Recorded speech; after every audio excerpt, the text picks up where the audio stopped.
अकारण करुणावरणालय भक्तवांछित कल्पतरु चितड़ुद्युत विनिंदित पीतांबरधारी भगवान श्री बालकृष्ण लाल की बांगमयी प्रतिमूर्ति ग्रंथराज श्रीमद् भागवत महापुराण की जय। और श्रीमद् भागवतम के इस सत्संग सत्र में उपस्थित आप सभी वैष्णव भक्तों का हार्दिक स्वागत है। और जैसे कि हम लोग श्रीमद् भागवतम के द्वितीय स्कंद के अंतर्गत सुखदेव गोस्वामी के द्वारा परीक्षित महाराज को दिए गए दिव्य कथामृत का रसास्वादन कर रहे हैं, तो उसमें ब्रह्मा जी के प्राकट्य के विषय में विशेष प्रकार से सुखदेव गोस्वामी वर्णन करते हैं। ब्रह्मा जी अपने पुत्र नारद जी को ये बताते हैं कि वास्तव में जो सृष्टि के मूल स्रोत है वो कौन है? भगवान है, भगवान श्री कृष्ण है। बाकी उनके द्वारा दी गई वैदिक ज्ञान के द्वारा ही तेने ब्रह्म हृदय आदि कवय मुह्यन्ति यत् सूरयः, भगवान ने उनको उनके हृदय में वैदिक ज्ञान को स्फुरित किया और उसी वैदिक ज्ञान के आधार पर सृष्टि की निर्मिति का कार्य उनको सौंप दिया। तो सृष्टि में जो भी विविधताएं हैं वो ब्रह्मा जी के द्वारा वो प्रस्तुत की गई, जो भगवान की ही कृपा से वो कर पाए, ये वो नारद जी को बता रहे हैं। तो अनेक प्रकार से भगवान को ही समस्त कारणों का मूल कारण कह रहे हैं, भगवान की स्तुति करते हैं, भगवान के विराट स्वरूप की स्तुति करते हैं। हमने श्रवण किया था कि ब्रह्मा जी कह रहे थे कि भगवान का जो मूल निर्विशेष स्वरूप है, जो ब्रह्म स्वरूप है, उसी से भगवान क्या करते हैं? सृष्टि का कार्य आगे बढ़ाते हैं। उसके उपरांत भगवान की बहुत स्तुति की गई नारद जी के सामने ब्रह्मा जी के द्वारा, और उसके बाद फिर सुखदेव गोस्वामी पाद वर्णन कर रहे हैं कि ब्रह्मा जी ने नारद जी को ये कहा कि भगवान अपने इस कार्य को संपन्न करने के लिए अनेक प्रकार के अवतारों को धारण करते हैं। उसमें से जो पहला अवतार है, भगवान ने कहा कि जब अत्यंत शक्तिशाली अनंत शक्तिशाली श्री भगवान ने लीला के रूप में ब्रह्मांड के गर्भोदक सागर में डूबी हुई पृथ्वी को ऊपर उठाने के लिए वराह रूप धारण किया। पहला जो अवतार ठाकुर जी ने लिया, कौन सा लिया? वराह। अभी थोड़ा संक्षिप्त रूप से इस द्वितीय स्कंद में भगवान के अवतारों की गाथा का वर्णन किया गया, भगवान ने कितने अवतार लिए। तो द्वितीय स्कंद के इस 7वें अध्याय में तो पहला जो अवतार लिया वो है वराह अवतार। दो भाई हुए, उनका नाम है हिरण्याक्ष और हिरण्यकशिपु, और बड़े विशाल स्वरूप इनका धारण हुआ था। असुर जाति में सबसे श्रेष्ठ और बड़े असुर, निष्ठुर असुर के नाम से प्रख्यात थे, और दोनों में बाहुबल की कोई कमी नहीं थी।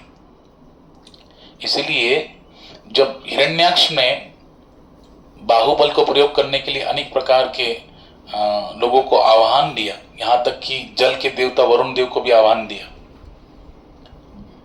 लेकिन वहां पर वो भी स्वयं को नतमस्तक करते हुए मना कर दिए, और उन्होंने अपने बाहुबल के बलबूते पर क्या किया? पृथ्वी को गर्भोदक सागर में डुबो दिया। जब हाहाकार मच गया तो उस समय समस्त देवतागण कहाँ गए? ब्रह्मा जी के पास गए, और ब्रह्मा जी के नासिका रंध्र से भगवान का एक रूप प्रकट हुआ, उसी का नाम है वराह अवतार। क्या अवतार?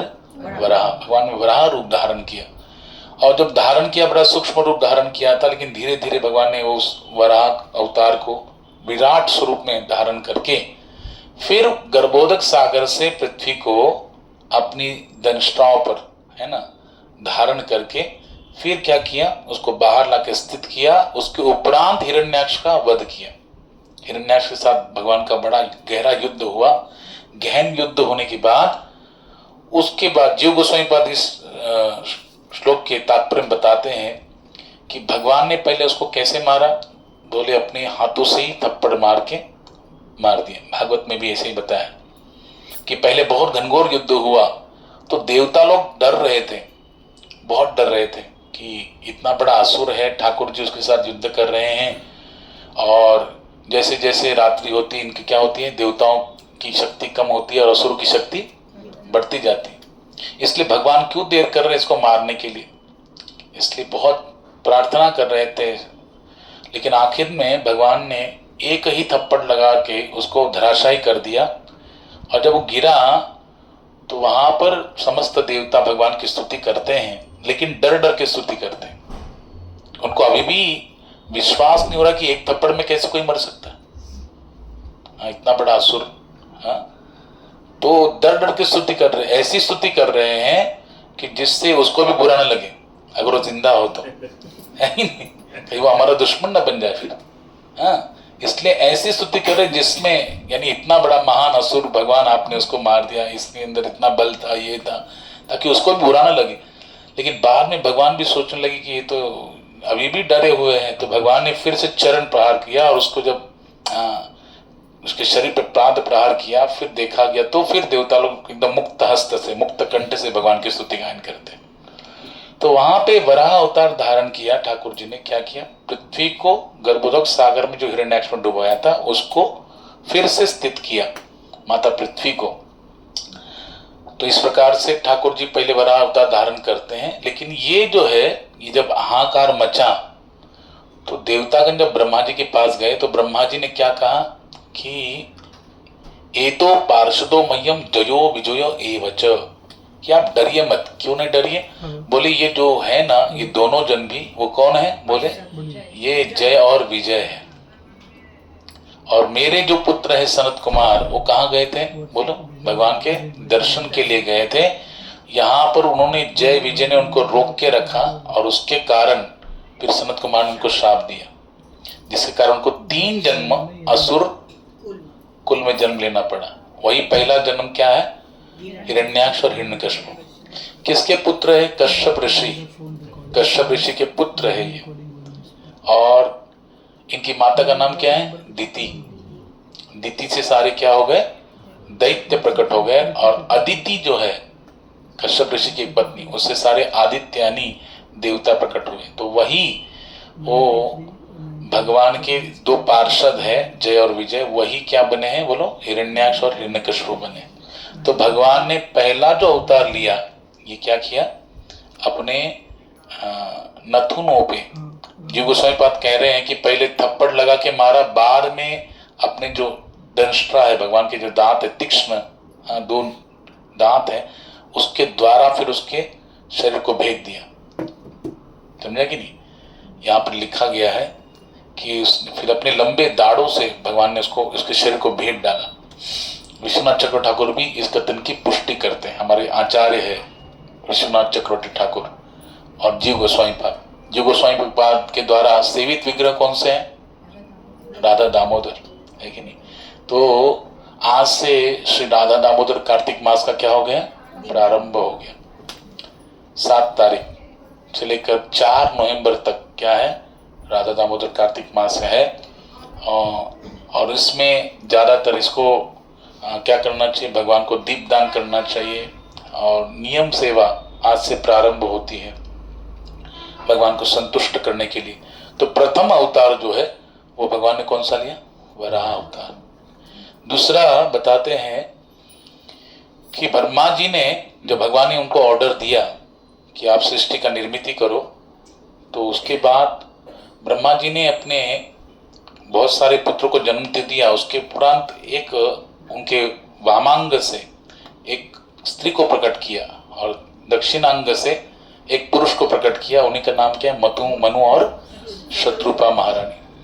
और इनका विवाह होने के बाद इनसे 3 कन्याएं और 2 पुत्र प्रकट हुए। कन्याओं का नाम था आकुति, देवहूति और प्रसूति, और पुत्रों का नाम था प्रियव्रत और उत्तानपाद। तो इसमें से जो आकुति नाम की कन्या है, इसका विवाह हुआ रुचि प्रजापति से, और उन्हीं के द्वारा फिर एक भगवान का अवतार प्रकट हुआ, जो कहते सुयज्ञ अवतार, यज्ञ भगवान प्रकट हुए, यज्ञ नारायण। और इनका विवाह किससे कराया गया, दक्षिणा नाम की कन्या से, समझे कि नहीं। और वहां पर उनको एक सुयम नाम के अनेक इत्यादि देवताओं को उन्होंने उत्पन्न किया, सुयम। और इन्होंने, सुयज्ञ राजा ने ही जो भगवान यज्ञ अवतार लिए हैं, यज्ञ भगवान ने इंद्रदेव के रूप में तीनों ग्रह मंडलों को, हाँ, वो ऊर्ध्व लोक हो, निम्न लोक हो या मध्य लोक हो, इनके महान जो क्लेश है, कष्ट है, उनको दूर किया था। तो ब्रह्मांड के दुख को दूर करने से मानव जाति के पिता स्वयंभू मनु ने उन्हें हरिनाम की, हरि करके नाम से पुकारा था। तो ये भगवान का दूसरा अवतार है। कौन सा? यज्ञ नारायण। इसलिए देखो, कोई भी यज्ञ हो, उस यज्ञ को पूर्ण करने के लिए पूर्णाहुति में क्या दी जाती है? दक्षिणा दी जाती है। बिना दक्षिणा के यज्ञ पूरा नहीं होता। हाँ, इसलिए यज्ञ की पत्नी का नाम ही दक्षिणा है। दूसरा बात, भगवान शास्त्रों में अनेक प्रकार के यज्ञों का वर्णन करते, जैसे वाजपेय यज्ञ हो गया, राजसु यज्ञ हुआ, अश्वमेध यज्ञ हुआ, अग्निष्टोम यज्ञ हुआ, हाँ, और पुत्र कामेष्ट यज्ञ हुआ। अनेक प्रकार के यज्ञों का वर्णन है शास्त्रों में। लेकिन भगवान गीता के 10वें अध्याय में अपनी विभूति का वर्णन करते हुए कहते, यज्ञानाम जप यज्ञोस्मि स्थावराणाम हिमालय। सबसे श्रेष्ठ यज्ञ कौन सा है? बोलो। जप यज्ञ, भगवान के नाम का जप करना यज्ञ, ये नाम यज्ञ जो है, ये सबसे श्रेष्ठ है। फिर ठाकुर जी तीसरा जो अवतार धारण करते हैं, भगवान ने कपिल रूप में अवतार धारण किया। अब देखिए, ये जो स्वयंभू मनु और शत्रुपा है, इनकी 3 कन्या, आकुति, देवहूति, प्रसूति। आकुति का विवाह तो रुचि प्रजापति से हुआ, यज्ञ भगवान प्रकट हुए। दूसरी जो कन्या देवहूति है, उसका विवाह किससे हुआ? कर्दम ऋषि से। हाँ, कर्दम ऋषि से। और एक कर्दम ऋषि से जब प्रकट हुए, ब्रह्मा जी के द्वारा ही प्रकट है कर्दम ऋषि, और जब वो तपस्या कर रहे थे तो इनकी मंशा ये थी कि मैं तपस्या करके ऐसी स्त्री को अपनी पत्नी को पत्नी रूप में धारण करूं, हाँ, जो भगवान उनको आशीर्वाद दिए थे कि आप विवाह करने के बाद मैं आपके घर में पुत्र रूप में अवतरित होऊंगा। ये भगवान ने शाश्वत दिया था। अब वहां पर बिंदु सरोवर के किनारे जब तपस्या कर रहे थे, ठाकुर जी ने प्रकट को दर्शन दिया और ये आशीर्वाद भी दिया।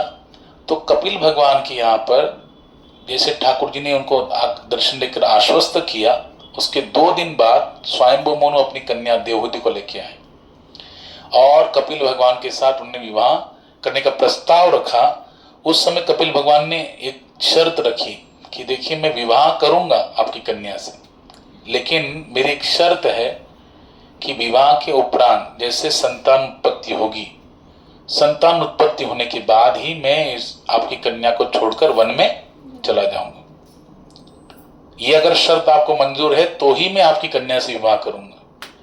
तो स्वयंभू मनु ने अपनी कन्या देवहूति की तरफ देखा, देवहूति ने सम्मति दे देने के बाद फिर उनका विवाह हुआ, और विवाह होने के बाद फिर जो कर्दम ऋषि है वो ध्यानस्थ अवस्था में चले गए, और तब तक माता देवहूति ने उनकी बहुत सेवा की अपने पति की, और यहाँ तक कि वो अपनी काया को भी ठीक से ध्यान नहीं दे रही थी, शरीर को ठीक से, उन्हें कृष्णकाय उनका शरीर हो गया, बालों में जटाएं बढ़ गई, एकदम कृष्णकाय शरीर हो गया, तेज विहीन हो गया।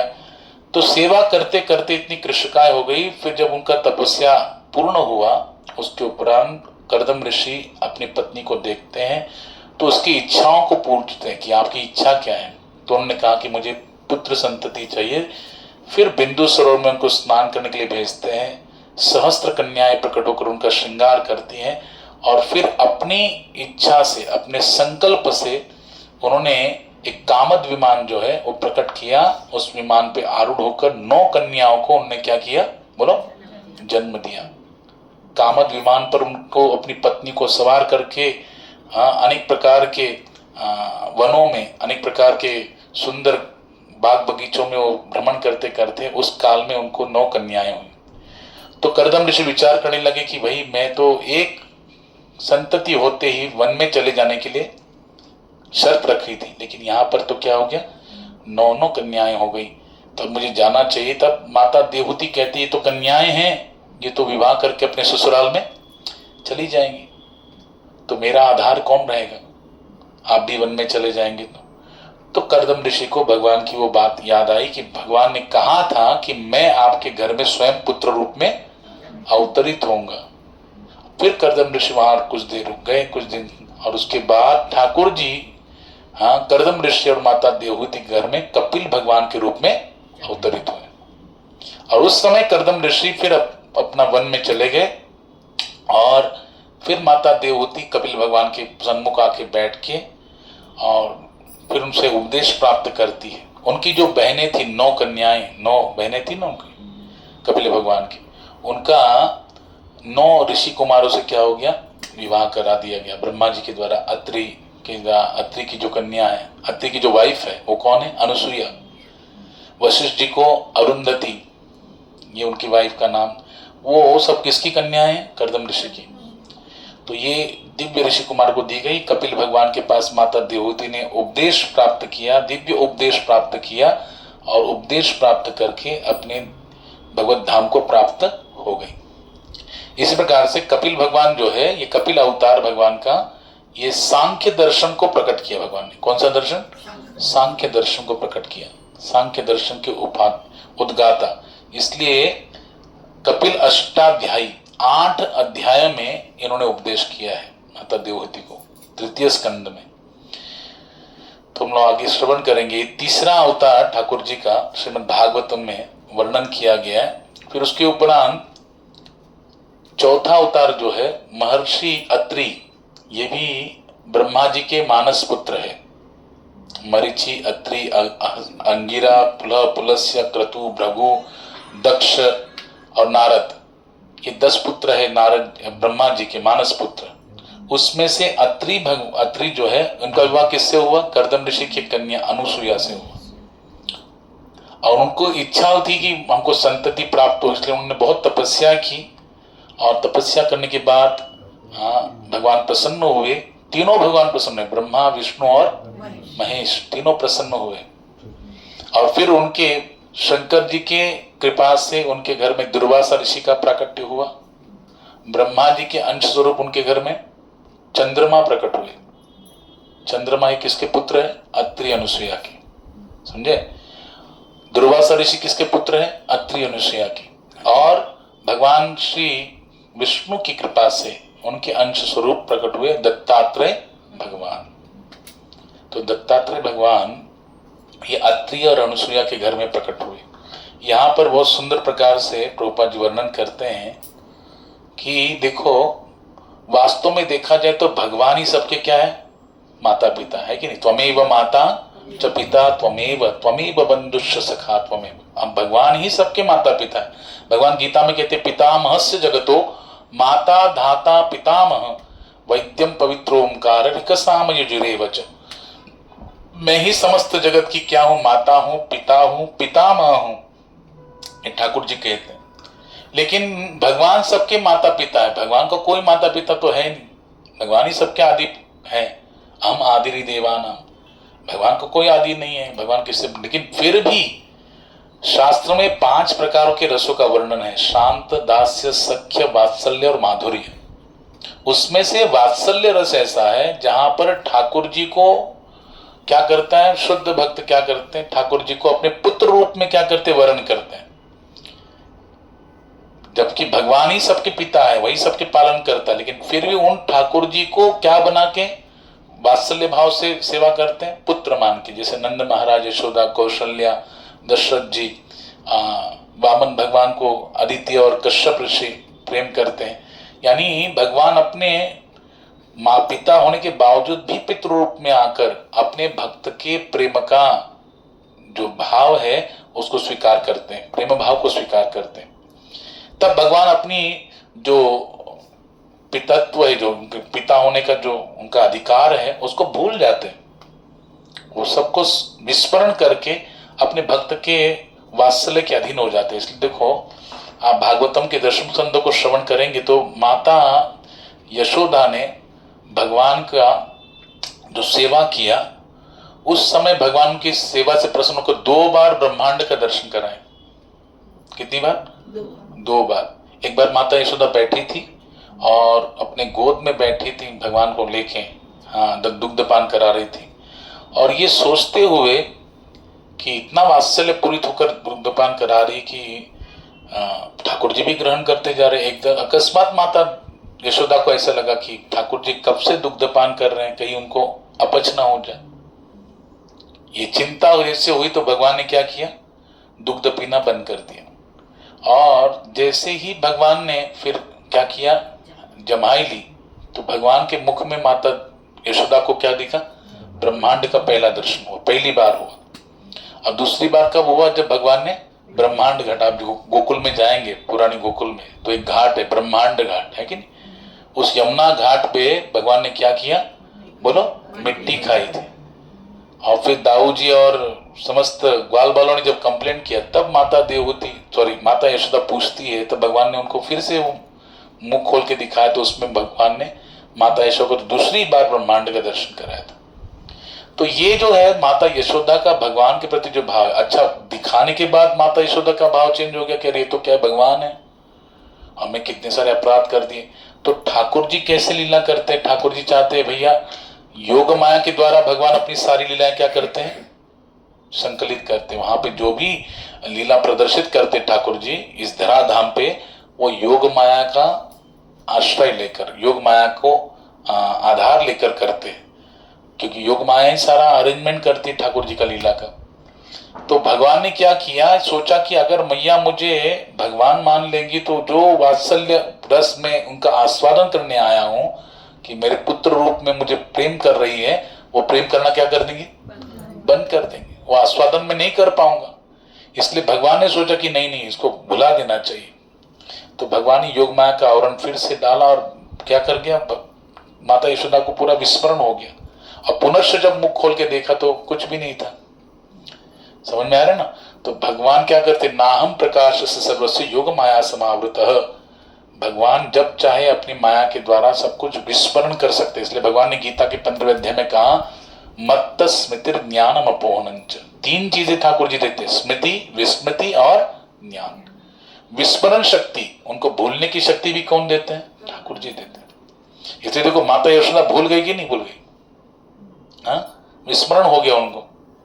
लेकिन क्या वो विस्मरण होने के बाद माता यशोदा का भाव चेंज हो गया क्या, क्या माता यशोदा का भक्ति भाव कम हुआ क्या, नहीं, माता यशोदा का भक्ति भाव और भी क्या हो गया, बढ़ गया, है ना। तो भले ही योग माया का आवरण भक्तों पर भी गिरता है, वो ठाकुर जी को उस रूप में नहीं देख पाती जिस रूप में देखना चाहिए, लेकिन फिर भी उनका जो भाव है भगवान के प्रति वो बढ़ता जाता है, कम नहीं होता। ये भक्ति का बहुत बड़ा महात्म्य है।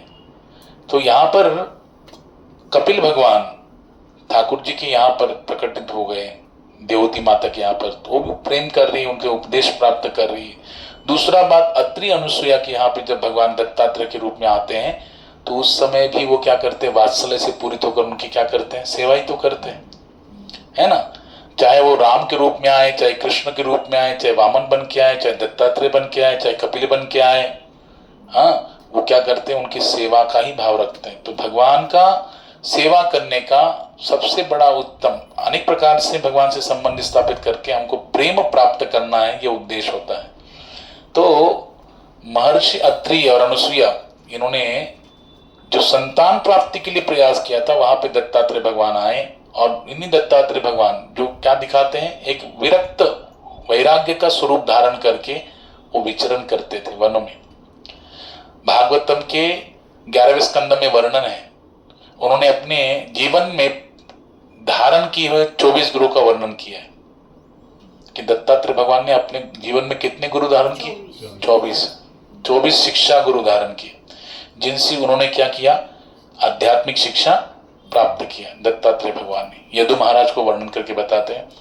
दूसरा बात, एक राजा हुए है, हाँ, वो भी भगवान के भक्त थे, लेकिन किसी वैष्णव अपराध के कारण भगवान परशुराम के द्वारा उनका वध कर दिया गया। तो भले देखो हम भगवान को वात्सल्य से पूरित होकर अपना प्रेम प्रदान करें, लेकिन किसी भी प्रकार से हमें वैष्णव अपराध से बचना चाहिए, समझे कि नहीं। जीवन में आप कितने भी कौन से भी अपराध करते हैं, पाप करते हैं, भगवान के चरणों में अगर अपराध हो जाए तो भगवान का नाम लेने से वो सारे अपराध क्या हो जाते हैं, क्षमा हो जाते हैं। लेकिन अगर किसी वैष्णव के चरणों में अपराध हो जाए तो उस वैष्णव के चरणों में अपराध होने के बाद भगवान भी उसको क्षमा नहीं करते। इसलिए नरोत्तम दास ठाकुर हमारे आचार्य कहते हैं, हरिस्ताने अपराधे तारे हरि नाम, तुमा स्थाने अपराधे नाही परित्राण, है ना। हे वैष्णव ठाकुर, आपके चरणों में अगर कोई अपराध हो जाता है किसी जीव का, तो भगवान भी उसे माफ नहीं करते। लेकिन हरि के स्थान में अपराध हो जाए तो क्या, कौन तारता है, तारे हरि नाम। हरि नाम से हरि के चरणों में अपराध हो जाए, माफ हो जाएगा। वैष्णव के चरणों का अपराध माफ नहीं होता। इसलिए देखो, सबसे बड़ा उदाहरण नवम स्कंद में भागवत में अम्बरीश महाराज का है। अम्बरीश महाराज कितने शुद्ध वैष्णव हैं, जिन्होंने अपना समस्त इंद्रिया मन बुद्धि किसकी सेवा में डाला, सवई मना कृष्ण पदार विंदयु वचान से वैकुंठ गुणानु कीर्तने, वाचा से भगवान के नाम का गुणगान करना, यशो का गुणगान करना, समस्त इंद्रियों से मन बुद्धि से भगवान की सेवा में लगाकर सेवा करते थे, अर्पण किया था। स्वयं सम्राट थे, फिर भी अपने ठाकुर की सेवा खुद से करते थे। लेकिन उनके चरणों में अपराध किसका हुआ, दुर्वासा ऋषि का। और उसका क्या फल हुआ, देखो, वही दुर्वासा है ना जो किसके प्रकट हुए, अत्रि अनुसा के पुत्र है। इतने बड़े ऋषि के पुत्र होने के बाद भी क्रोध के वशीभूत होकर उन्होंने क्या कर दिया, अम्बरीश पे मारने के लिए कृत्या राक्षस को प्रकट कर दिया। और वो भगवान सुदर्शन चक्र प्रकट कर दिए, कृत्या राक्षस का वध हो गया। वही सुदर्शन चक्र किसके पीछे लगा, दुर्वासा ऋषि के पीछे लगा। अच्छा बताओ, ब्रह्म लोक गए, कैलाश गए, नहीं बचा पाए ब्रह्मा जी शिव जी। भगवान के वैकुंठ में गए, विष्णु लोक में गए, लेकिन भगवान वहां पर भी कहते कि अहम भक्त पराधीन, मैं अपने भक्त के अधीन, मैं तुम्हें नहीं बचा सकता, वापस जाओ। उसी से माफी मांगो। फिर माफी मांगे कि नहीं मांगे, भागवत में वर्णन है कि उन्हें 1 साल घूमते रहे। उसके बाद पुनश्च आके अम्बरीश महाराज के चरणों में माफी मांगने के बाद ही उनकी प्रार्थना के बलस्वर पर वो जो है सुदर्शन चक्र थम गया। नहीं तो दुर्वासा ऋषि का उस समय क्या हो जाता था, वध हो जाता था, मृत्यु हो जाता था। तो ये जो दत्तात्रेय भगवान का अवतार है, इसमें हम लोग देखते हैं कि भगवान पुत्र के रूप में आकर भक्त लोग उनकी सेवा करते हैं। लेकिन वही दत्तात्रेय भगवान, उन्होंने अपने जीवन में वैराग्य को प्रकट करके दिखाया, कैसे एक सन्यासी को रहना चाहिए, कैसे एक संत को रहना चाहिए, कैसे एक साधु को रहना चाहिए, उसकी जीवनी कैसी होनी चाहिए, उन्होंने अपने आचरण से सिखाया। तो ये अवतार हो गया। कितने हो गया अवतार बताओ, वराह अवतार हुआ, फिर यज्ञ अवतार हुआ, फिर कपिल अवतार हुआ, चौथा दत्तात्रेय अवतार हुआ, है ना। उसके बाद वर्णन आता है, शुद्धि गोस्वामी वर्णन करते हैं, विभिन्न लोकों की उत्पत्ति करने के लिए मुझे तपस्या करनी पड़ी और तब श्री भगवान मुझसे प्रसन्न होकर 4 कुमारों के रूप में अवतरित हुए। अभी ब्रह्मा जी को जो ऑर्डर दिया था, ये ब्रह्मा जी नारद जी को कह रहे हैं कि ये भगवान के अवतार का वर्णन कर रहे हैं। तो विभिन्न लोकों की उत्पत्ति करने के लिए क्या करना पड़ा था ब्रह्मा जी को, तपस्या करना पड़ा था। और तब श्री भगवान ने प्रसन्न होकर 4 कुमार के रूप में, है ना, सनक, सनंदन, सनातन और सनत कुमार, ये भगवान के क्या है, कौन से अवतार है, ज्ञान अवतार। कौन से अवतार, ज्ञान अवतार। ध्यान से सुनिए, भगवान के अनेक प्रकार का अवतार शास्त्र में वर्णन, जैसे अंश अवतार, कला अवतार, युग अवतार, और कौन सा, युग अवतार, गुण अवतार, कला अवतार, अंश अवतार, मनवंतर अवतार, ये भगवान के अवतार है। लेकिन एक भगवान किसी शुद्ध भक्त को अपनी विशेष शक्ति देकर इस जगत में प्रचार के लिए भेजते हैं, वो भी क्या है, भगवान का शक्त्यावेश अवतार। कौन सा अवतार, शक्त्यावेश अवतार। लेकिन इन 6 अवतारों से, जैसे अंश अवतार, कला अवतार, गुण अवतार, फिर मनवंतर अवतार, और कौन सा, कला अवतार, उसके बाद जो शक्त्यावेश अवतार है, इसको छोड़कर भी एक अवतार है, उसको कहते हैं ज्ञान अवतार। कौन सा अवतार, ज्ञान अवतार। और ये ज्ञान अवतार कौन है, ये सनत कुमार। क्योंकि ब्रह्मा जी का जब एक रात्रि होती है तो सारे जो क्या हो जाते हैं, बोलो, भगवान के उदर में स्थित हो जाते हैं। तो भगवान के उदर में जब स्थित हो जाते हैं तो उस समय जो परम सत्य का ज्ञान है, भगवान का ज्ञान है, भक्ति विषय ज्ञान, वो क्या हो जाता है, वो भी लुप्त हो जाता है। और जब सारे जब उनका दिन की अवस्था होती है ब्रह्म जी की, फिर पुनश्च सृष्टि में सारे जो अपने कर्मों के आधार पर प्रकट होते हैं, उस समय ज्ञान की आवश्यकता है, परम भगवान के ज्ञान की आवश्यकता है। तो वैदिक ज्ञान प्रकट करने के लिए ही भगवान ने क्या कर दिया, यह अवतार ग्रहण किया सनक सनंदन सनातन और सनत कुमार के विषय में, ताकि वो भगवत विषय ज्ञान जो है, उन्होंने ऐसी व्याख्या की भगवत विषय ज्ञान की जिसके द्वारा ऋषि मुनियों को ज्ञान प्राप्त हुआ। यानी निरंतर वो क्या करते हैं, कथा मात्रे का जीविनः, केवल क्या करते हैं, निरंतर भगवान की कथाओं का रसास्वादन करते हैं। आप देखो श्रीमद् भागवत के महात्म्य को जब श्रवण किया था, उस समय देवर्षि नारद जी बद्रिकाश्रम गए थे, उस समय किसने देखा था, सनत कुमार ने देखा था ना, याद है कि नहीं आपको? सनत कुमार से उनका भेंट हुआ था। सनत कुमार ने पूछा था, कतम ब्रह्मन दीन मुख कुत चिंतातुर भवान, हाँ, कि आप इतने चिंतातुर क्यों दिख रहे हो, कहाँ जा रहे हैं, कहाँ से आए हो, कहाँ इतने जल्दी जल्दी जा रहे हो। फिर नारद जी ने अपना उनके सामने रखा था भाव, जो भी समस्या रखी थी, उसके निराकरण के लिए सनत कुमार ने क्या कहा कि बाबा कि श्रीमद् भागवत का कथा का आयोजन करो, इसी से ज्ञान वैराग्य का कष्ट निवृत्त होगा। तो देखो उनके द्वारा ही उपदेश, पहला भागवत कहाँ से हुआ बताओ? जो भागवत महात्म्य वर्णन है, सनत कुमारों ने ही नारद जी को यजमान बनाकर ज्ञान वैराग्य के वृद्धावस्था को नष्ट करने के लिए, भक्ति माता के कष्ट की निवृत्ति के लिए क्या किया था, भागवत का गुणानुकीर्तन किया था। तो इनका जीवन किस लिए है कि भगवत ज्ञान को प्रकट करना, जिस ज्ञान के द्वारा समस्त जो जीव है वो क्या कर सके, अपनी बद्धावस्था से मुक्त होकर भगवत धाम की प्राप्ति कर सके। कितने हो गए? 5 हो गए। सनत कुमार अवतार हो गया। उसके बाद उन्होंने अपनी तपस्या तथा आत्मसंयम की विधि प्रदर्शित करने हेतु धर्म की पत्नी, ध्यान से सुनिए, धर्म की पत्नी तथा दक्ष की पुत्री मूर्ति के गर्भ से भगवान का एक अवतार हुआ, नर नारायण। कौन सा अवतार हुआ? नर नारायण। दक्ष की पुत्री है, हाँ, क्या नाम है उसका? मूर्ति। हाँ, और जो धर्म है, हाँ, उनकी पत्नी है मूर्ति देवी, और उनके गर्भ से भगवान ने एक अवतार धार लिया नर और नारायण के रूप में। और ये अवतार धारण करके भगवान ने क्या किया, बोले ये जुड़वे हैं, ये दोनों भी क्या है, जुड़वे हैं, जुड़वे रूप में जन्म लिया और अनेक प्रकार की सुंदरियों के अपने शरीर से उत्पन्न करके इंद्रदेव को भेंट कर दिया। क्योंकि इंद्र को कभी भी भगवान ये तपस्या का जो मूलभूत स्रोत है, याद रखो तपस्या, इसलिए आप भागवत को श्रवण करेंगे आगे चल के, ऋषभदेव अवतार हुआ, उसमें ऋषभदेव भगवान अपने पुत्रों को जब उपदेश करते तो क्या कहते, तपो दिव्यम पुत्र का ये न सत्वम शुद्ध दस्मा ब्रह्म सौख्यम पुनंतम। मनुष्य जन्म किस लिए मिला? दिव्य तप करने के लिए, तपस्या करने के लिए। हाँ, बोले ना, साच बराबर तप नहीं, हाँ, झूठ बराबर पाप, जाके हृदय साच है ताके हृदय आप, है ना। तो तपस्या करने के लिए वास्तव में मनुष्य जीवन मिला है। तो तपस्या के सिद्धांतों को प्रस्तापित करने के लिए ठाकुर जी क्या करते हैं, अपने तपस्या के द्वारा संसार का जो चलायमान संसार है या संसार की जो स्थिति है उसको ठीक ठाक रखने के लिए वो भगवान तपस्यारत है।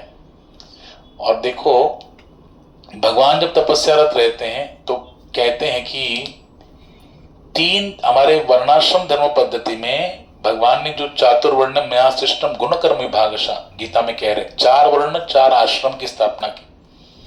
तो उसमें 4 आश्रम कौन से हैं? ब्रह्मचारी, गृहस्थ, वानप्रस्थ और सन्यास। इन चारों आश्रमों में जो 3 आश्रम है उसमें क्या करना है भैया, तप की प्रधानता है।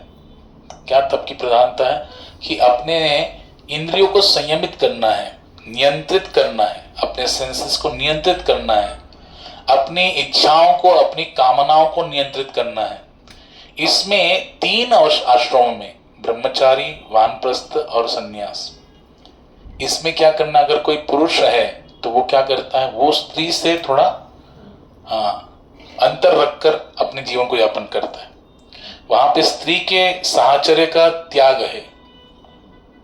आप देखो हमारी भारतीय संस्कृति में 4 आश्रम, 25 वर्ष तक क्या है, ब्रह्मचर्य आश्रम पालन करके गुरुकुल में वेदाध्ययन किया जाता था। उस समय भी स्त्री से दूर रहकर में अध्ययन होता था। फिर गृहस्थ आश्रम में व्यवस्था कैसी है भारतीय संस्कृति में, भगवान ने जो आश्रम पद्धति धारण किया कि कोई ब्रह्मचारी अगर गुरु के सानिध्य में वहां पे गुरुकुल में पढ़ता है तो गुरुदेव उसका क्या करते हैं, परीक्षण करते हैं, उस पर पूरा ध्यान देते हैं, और उसकी अगर थोड़ा संसारिक कामना हो, वो चाहता है कि भैया मैं विवाह करके फिर ऐसे धर्म अर्थ काम मोक्ष के द्वारा ये चारों पुरुषार्थ सिद्ध करूं, तो गुरुदेव उसको क्या करते थे, ठीक है फिर विवाहबद्ध हो जाओ, फिर आगे चल के आप अपनी भक्ति मार्ग को धारण करके आगे बढ़ो।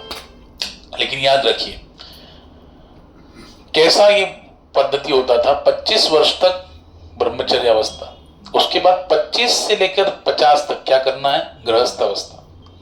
क्योंकि गुरुकुल में यही विधि से पढ़ाया जाता था कि भैया आपको 25 वर्ष अगर कामना है, आपकी संसारिक कामनाएं हैं, तो आप 25 वर्ष तक गृहस्थ में रहो अपनी पत्नी के साथ, लेकिन उसके उपरांत केवल उसी में रमे मत रहो। 51 साल जैसे होता है, 51 से 75 है ना, 100 वर्ष की आयु में अगले 25 साल आपको क्या करना है, वानप्रस्थ अवस्था धारण करनी। और उस अवस्था में भी आपको क्या करना है, जो पारिवारिक आसक्ति है उससे दूर रहकर, है ना, वो सब दूर रहकर फिर भगवान का भजन में ध्यान देना है। और जब उसमें निष्णात हो जाए, परिपक्व हो जाए, उसके उपरांत 75 से 100 या आयु में क्या करना है, संन्यास धारण करके पूरा विरक्ति को धारण करना है। लेकिन कभी कभी जो गुरुदेव क्या देखते थे, अगर ये जो बंदा है या ये जो मेरा गुरुकुल में शिष्य पढ़ने आया है, वो 25 वर्ष तो मेरे आश्रम में रहा, लेकिन अभी उसकी स्वाभाविक प्रवृत्ति भगवान की तरफ ही है, वो भगवान की भक्ति में, भगवान की प्राप्ति में आगे बढ़ना चाहता है, तब उससे वो गृहस्थ में प्रवेश करने की अनुमति नहीं देते थे। उसे क्या करते थे, उसके बाद डायरेक्टली संन्यास उसको प्राप्त करा देते थे। तो ये विधि है हमारी भारतीय संस्कृति में। तो ये तपस्या करना मूल आवश्यकता है। हमारा मनुष्य जीवन किसकी प्राप्ति के लिए, भगवत प्राप्ति के लिए, है ना। और स्वयं भगवान कह रहे हैं, तपो दिव्यम पुत्रकायेन सत्वम शुद्धैत रस्मात् ब्रह्म सौख्यम तुनंतम, कि भैया आप तपस्या करोगे, दिव्य तप करोगे, यानी भक्ति में तपस्या करोगे, तो निश्चित रूप से क्या होगा, अंतकरण शुद्ध हो जाएगा। और अंतकरण शुद्धि का फल क्या है, ब्रह्म सौख्यम तुनंतम, अनंत मात्रा में वो परमानंद का, भगवान की भक्ति का जो परमानंद है उसकी प्राप्ति आपको होगी। इसलिए तपस्या का सिद्धांत प्रस्तापित करने के लिए नर नारायण भगवान आज भी कहां पे उपस्थित है बताओ, बद्री विशाल धाम में, वहां पर रहकर तपस्यारत कर रहे हैं। मैंने एक बार आपको बताया था उस धाम का नाम बद्री क्यों है, बद्री विशाल, बद्री यानी बेर का पेड़ है ना। तो है तो नारायण भगवान है कि नहीं, तो लक्ष्मी माता वहां पे सोचती है, क्योंकि वो भगवान की सेवा में रत रहती है हमेशा, तो सोचती कि मेरे प्रभु तो यहाँ पर क्या करते हैं, विरक्त महात्मा का रूप धारण किया, तपस्या में रहते हैं, यहाँ पर स्त्री से पूरी तरह वैराग्य धारण करके रहते हैं, तो मैं कैसे सेवा करूंगी अपने स्वामी की। तो माता लक्ष्मी जो है वो बद्री के रूप में, बेर के पेड़ के रूप में वहां पर उपस्थित है, जो छाया धारण करके रखती है, अपने स्वामी की सेवा उसी रूप में करती। इसलिए उस धाम का नाम क्या है बोलो, बद्री विशाल, बद्रीनाथ, बद्री विशाल धाम। दूसरी चीज, जब भगवान यहाँ पर कौन भी जीव तपस्या करता है, भागवत में वर्णन कर रहे हैं ब्रह्मा जी नारद जी को, कि उस समय सबसे बड़ा टेंशन किसको आता है, इंद्र को। कहीं मेरा सिंहासन प्राप्त करने के लिए प्रयास तो नहीं कर रहे हैं, इसलिए इंद्र क्या कर दिए, वहां पे कामदेव को भेज दिए, अनेक प्रकार की अप्सराओं को भेजा, और लेकिन कुछ भी असर ठाकुर जी पे हुआ नहीं। हाँ, बल्कि भगवान ने ही अपने शरीर से इतनी सारी सुंदरियों को प्रकट कर दिया, हाँ, और उनको भेंट कर दिया, जाओ ले जाओ, तुम क्या इतनी, वो इतनी सुंदरी है। और सर्वश्रेष्ठ सुंदरी उसका नाम था उर्वशी। क्या नाम था, ये भगवान श्रीमन नर नारायण ने किसको दिया, इंद्र के सबसे सुंदर स्त्री उर्वशी। तो ये नर नारायण के रूप में ठाकुर जी का अवतार हुआ। और एक बात कहते हैं, देखो भगवान ने अर्जुन के रूप, ये जो अर्जुन और कृष्ण, ये कौन है, साक्षात नर नारायण ही क्या है, कृष्ण और अर्जुन के रूप में अवतरित। ध्यान से सुनिए, जब ये नर नारायण के रूप में अवतरित हुए थे उस समय एक असुर था, उसका नाम था सहस्त्र कवच। क्या नाम था? हाँ, ये सहस्त्र कवच जो था उसको एक वरदान था कि जो हजारों वर्ष तपस्या करेगा, ठीक है ना, जो व्यक्ति 1000 वर्ष तपस्या करेगा उसके द्वारा युद्ध करके उसके कवच का भेदन किया जा सकता है। यानी उसके पास इतना तप का सामर्थ्य होना चाहिए, तब जाके उसके एक कवच का भेदन होगा। और उसके पास कवच कितने थे? सहस्त्र कवच, यानी हजारों कवच धारण करके वो असुर धारण किया और रहता था। तो नर नारायण भगवान के पास जब एक आ गया मुद्दा आया तो उन्होंने क्या किया, तपस्या का बल था तो नर पहले लड़े, उसके कवच का भेदन किया, तब तक नारायण ऋषि तपस्या कर रहे थे। फिर वो गए दूसरा कवच भेदन करने, तब तक नर ऋषि क्या कर रहे हैं? तपस्यारत हुए, है ना। और ऐसे चल के एक एक करके, हाँ, उन्होंने क्या किया, उसके 999 जो कवच थे उसका भेदन कर दिया। और जब वो एक कवच बचा उसके शरीर में तो उसने सूर्य का आश्रय ग्रहण किया, सूर्य भगवान का आश्रय ग्रहण किया, और वही सूर्य पुत्र के रूप में, कर्ण के रूप में क्या हुआ बोलो? जन्म लिया। ठीक है, वही कर्ण, उसके पास कवच कुंडल थे कि नहीं? कर्ण का जन्मतः कवच कुंडल था। क्यों? क्योंकि पूर्व जन्म का वो कौन है? सहस्त्र कवच असुर है, जिसने एक कवच उसका रह गया जो भेदन होने वाला था, और जो 999 जो कवच है वो नारायण ऋषि ने भेदन किया था। तो अगला किसका ये था? अगला कवच, जो लास्ट कवच कौन भेदन करना चाह रहा था? नर यानी नर ऋषि। वही नर क्या बने? द्वापर युग में अर्जुन बने, है ना। और वही नारायण कृष्ण के रूप में अवतरित है।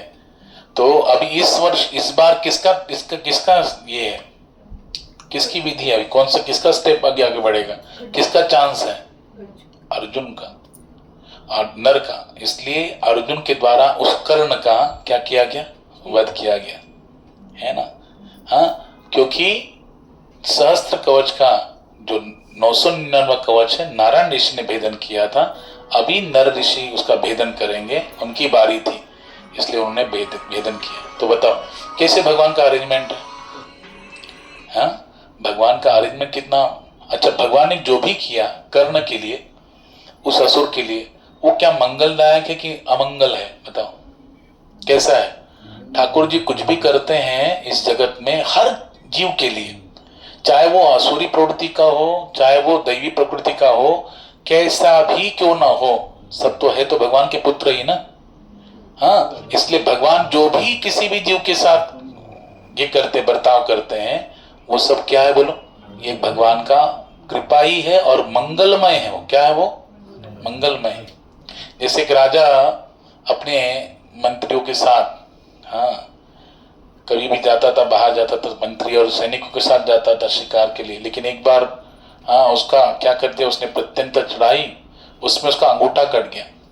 अंगूठा कट गया तो उस समय उसका जो मंत्री था वो बड़ा भक्त था, और उसको यही था कि भगवान जो भी करते हो क्या है? मंगलमय है ना। वो कहते ना, हाँ, मंगल भवन अमंगल हारी, मंगल भवन अमंगल हारी, द्रवहु सुदशरथ अजिर बिहारी। यानी ठाकुर जी कैसे? मंगल भवन अमंगल हरि, अमंगल को नष्ट करने वाले, और मंगल भवन है, मंगलदायक है। भगवान कभी किसी का अमंगल कर ही नहीं सकते, ना करते हैं। तो उस समय उसको इतना विश्वास था, ठाकुर जी जो भी करते हैं वो क्या करते हैं? मंगलमय ही होता है। इसलिए राजा की उंगली कट गई, राजा दर्द से सरार करा रहा है, और वहां पे वो मंत्री आके कहते जो अच्छा हुआ अपनी उंगली अंगूठा कट गया। तो क्रोधित होकर राजा ने कहाँ डाल दिया? उसको जेल में डाल दिया। हाँ, और फिर राजा सुदूर जंगल में गया शिकार के लिए, और थोड़ा उस स्थान से थोड़ा आगे बढ़ा, सीमा से आगे बढ़ गया, तो वहां पर कोल बिलों के द्वारा पकड़ा गया, और मनुष्य की बलि देने के लिए और सरदार प्रयुक्त हुआ। तो उसका सब देखा गया, तो उसका अंगूठा क्या बोलो? हाँ, उसको ज्वाइन कर दिया गया था, लेकिन वो जो है ना टाके पड़े हुए थे, तो भंग हुआ अंगूठा। इसलिए उसको क्या माना गया, बोले बलि की योग्य नहीं है, इसको छोड़ दो। अब ये छोड़ के तो बड़ा भगवान का धन्यवाद मान रहे, भगवान की कृपा से मैं बच गया। लेकिन उस समय राजा के मन में ख्याल आया, तो मेरा तो अंगूठा गड़ गया, मैं बच गया, लेकिन उस मंत्री को तो मैंने जेल में डाल दिया, उस पर भगवान की क्या कृपा होगी। उसने बोला बहुत अच्छा हुआ। तो वो जाके मंत्री को पूछता कि भैया चलो मेरा अंगूठा कट गया तो मेरे को, मैं बच गया, लेकिन तुम्हें तो मैं जेल में डाल दिया था, तुम पे क्या कृपा हुई तो तुम इतने आनंद में हो। तो बोले कि राजा सैनिक तो हमेशा पीछे चलते हैं, सैनिक तो हमेशा पीछे चलते हैं, दूर दूर से चलते हैं, लेकिन मंत्री को तो राजा के साथ ही चलना पड़ता। अब फिर देखो ऐसे में अगर राजा आपको पकड़ा तो मेरे को भी पकड़ लिया होता, आपको तो अंगूठा भंग हो गया इसलिए छोड़ देते और मेरा तो गला काट देते। तो भगवान ने मेरे को जेल में डाल दिया तो क्या हुआ, मेरा अच्छा ही के लिए गया। तो भगवान जो भी करते हैं वो क्या है बोलो, मंगलमय। तो अर्जुन के द्वारा यानी वो रण ऋषि है, उसके द्वारा कर्ण का अगर वध भी हुआ तो क्या हुआ बोलो, उसके लिए मंगलमय ही है कि नहीं। तो भगवान का ये अवतार नर नारायण के रूप में हुआ, जिसके द्वारा भगवान ने तपस्या के महत्व को क्या किया, इस जगत में स्थापित किया। आगे वर्णन करते हैं यहां पर कि शिव जैसे महापुरुष अपने रोषमय चितवन से वासना को जीतकर उसे दंडित तो कर सकते हैं, किंतु वे स्वयं अपने क्रोध के अत्याधिक प्रभाव से मुक्त नहीं हो सकते। ऐसा क्रोध कभी भी उनके हृदय में प्रवेश नहीं कर पाता, क्योंकि वे इन सब बातों से परे हैं। तो फिर भला उनके मन में काम को आश्रय कैसे प्राप्त हो सकता है। ये किसके विषय में बोल रहे हैं, नर नारायण के विषय में।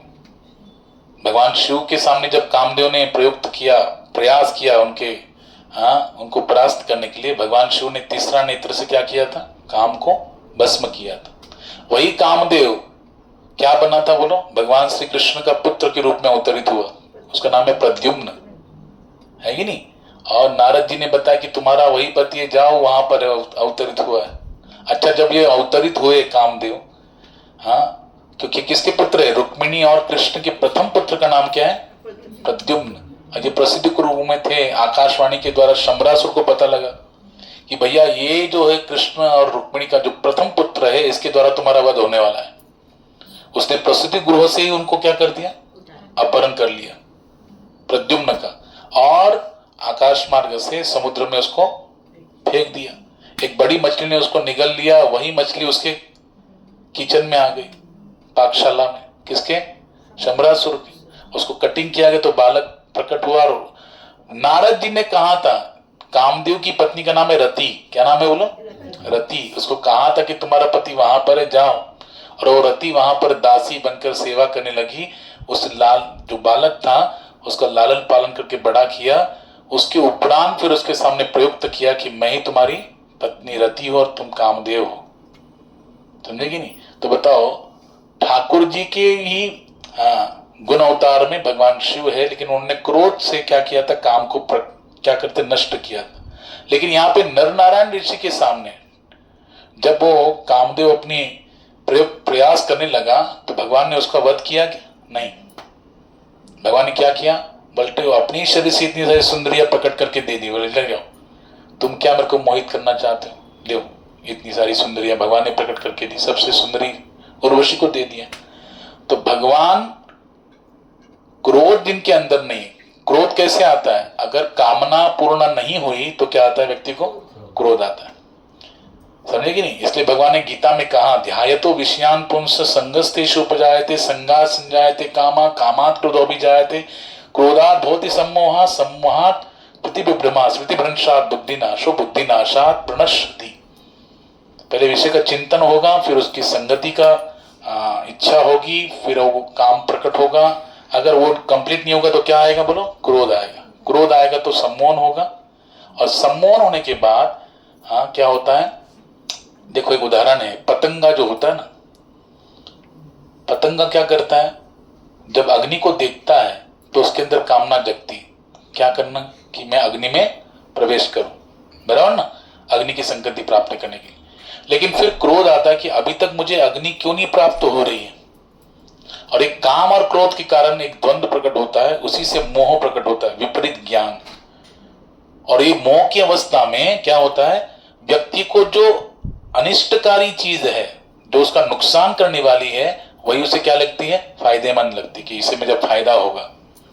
फिर मोह की अवस्था में वो पतंगा क्या सोचता है कि ये अग्नि में प्रवेश करूंगा तभी मुझे अग्नि क्या करेगी, अग्नि मुझे क्या करेगी, सुख प्रदान करेगी। इसलिए वो ऐसा निश्चय कर लेता है कि मैं अग्नि में प्रवेश हो जाऊंगा तभी मुझे सुख मिलेगा। ये कौन सी अवस्था है, मोह की अवस्था। लेकिन ये मोह की अवस्था से आगे एक अवस्था है, उसे बोलते हैं सम्मोहन की अवस्था। मोह की अवस्था में केवल पतंग ने सोचा कि अग्नि में जलने से ही मुझे सुख मिलेगा, ये उसने केवल सोचा, विचार आया।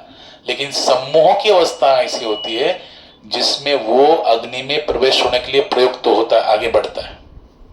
अब जब उसे सम्मोह हो जाता है ना, तो उस समय क्या होता है, वो आगे बढ़ता है और अग्नि ही मेरे को सुख देगी, जो उसका सिद्धांत है उसको प्रयुक्त करता है, प्रैक्टिकली करके देखता है और वो उसमें प्रवेश हो जाता है, जिसका उसको फल क्या मिलता है, वो भस्म हो जाता है। पतंगा क्या होता है, अग्नि में भस्म हो जाता है, मृत्यु को प्राप्त होता है। तो ये होता है सम्मोह। क्या बोलते हैं उसे, सम्मोह। तो बताओ, भगवान शिव को क्रोध आया और क्रोध में उन्होंने क्या किया, कामदेव को जलाया। लेकिन नर नारायण भगवान ने जलाया क्या, नहीं। हाँ, उन्होंने क्या किया, बल्कि अपने शरीर से अनेक प्रकार की सुंदरी को प्रकट करके उसको भेंट कर दिया, इंद्र को भेंट कर दिया। तो ये भगवान कर सकते हैं, और भगवान करते हैं तो भगवान में जो दैवी गुण है उनकी आराधना करने वाले भक्तों में भी वही गुण क्या हो जाते हैं, प्रकट हो जाते हैं। इसलिए उपदेशामृत नाम का ग्रंथ है रूप गोस्वामी पाद का, और उपदेशामृत का जो ग्रंथ है उसके प्रथम श्लोक में ही भगवान के जो भक्त है, हाँ, गुरु का योग्यता बताया रूप गोस्वामी पाद ने। क्या बोलते हैं कि अनेक प्रकार के वेग है। कौन से वेग है, वाचो वेगम, मनसा क्रोध वेगम, जिह्वा वेगम, उदर उपस्थ वेगम, एतान वेगान यो विषेत धीरा सर्वाम पिमाम पृथ्वीम सशिष्यात्। रूप गोस्वामी पाद कहते हैं कि वाचो वेगम, जिसने अपनी वाचा का वेग क्या है ना, कंट्रोल कर लिया, वाणी पर कंट्रोल जिसका है, वाचो वेगम। मनसा क्रोध वेगम, जिसका पर मन पर क्या है, जिसका नियंत्रण है। मन कहता है वैसे नहीं करता, ये शास्त्र के अनुसार के नहीं, टटोल कर फिर कार्य करता है, जिसका मन पर नियंत्रण है। तीसरा, जिसका क्रोध पर नियंत्रण है, क्रोध वेगम। हाँ, वाचो वेगम, मनसा क्रोध वेगम, जिह्वा वेगम, जिह्वा का वेग। कुछ भी खाने के लिए विद्युदिवा ललचाल थी नहीं, क्या करना है, भगवान को भोग लगा के ही खाना है, वो भी सात्विक ही खाना है। अच्छा, उसकी मात्रा भी क्या होनी चाहिए, लिमिटेड मात्रा होनी चाहिए।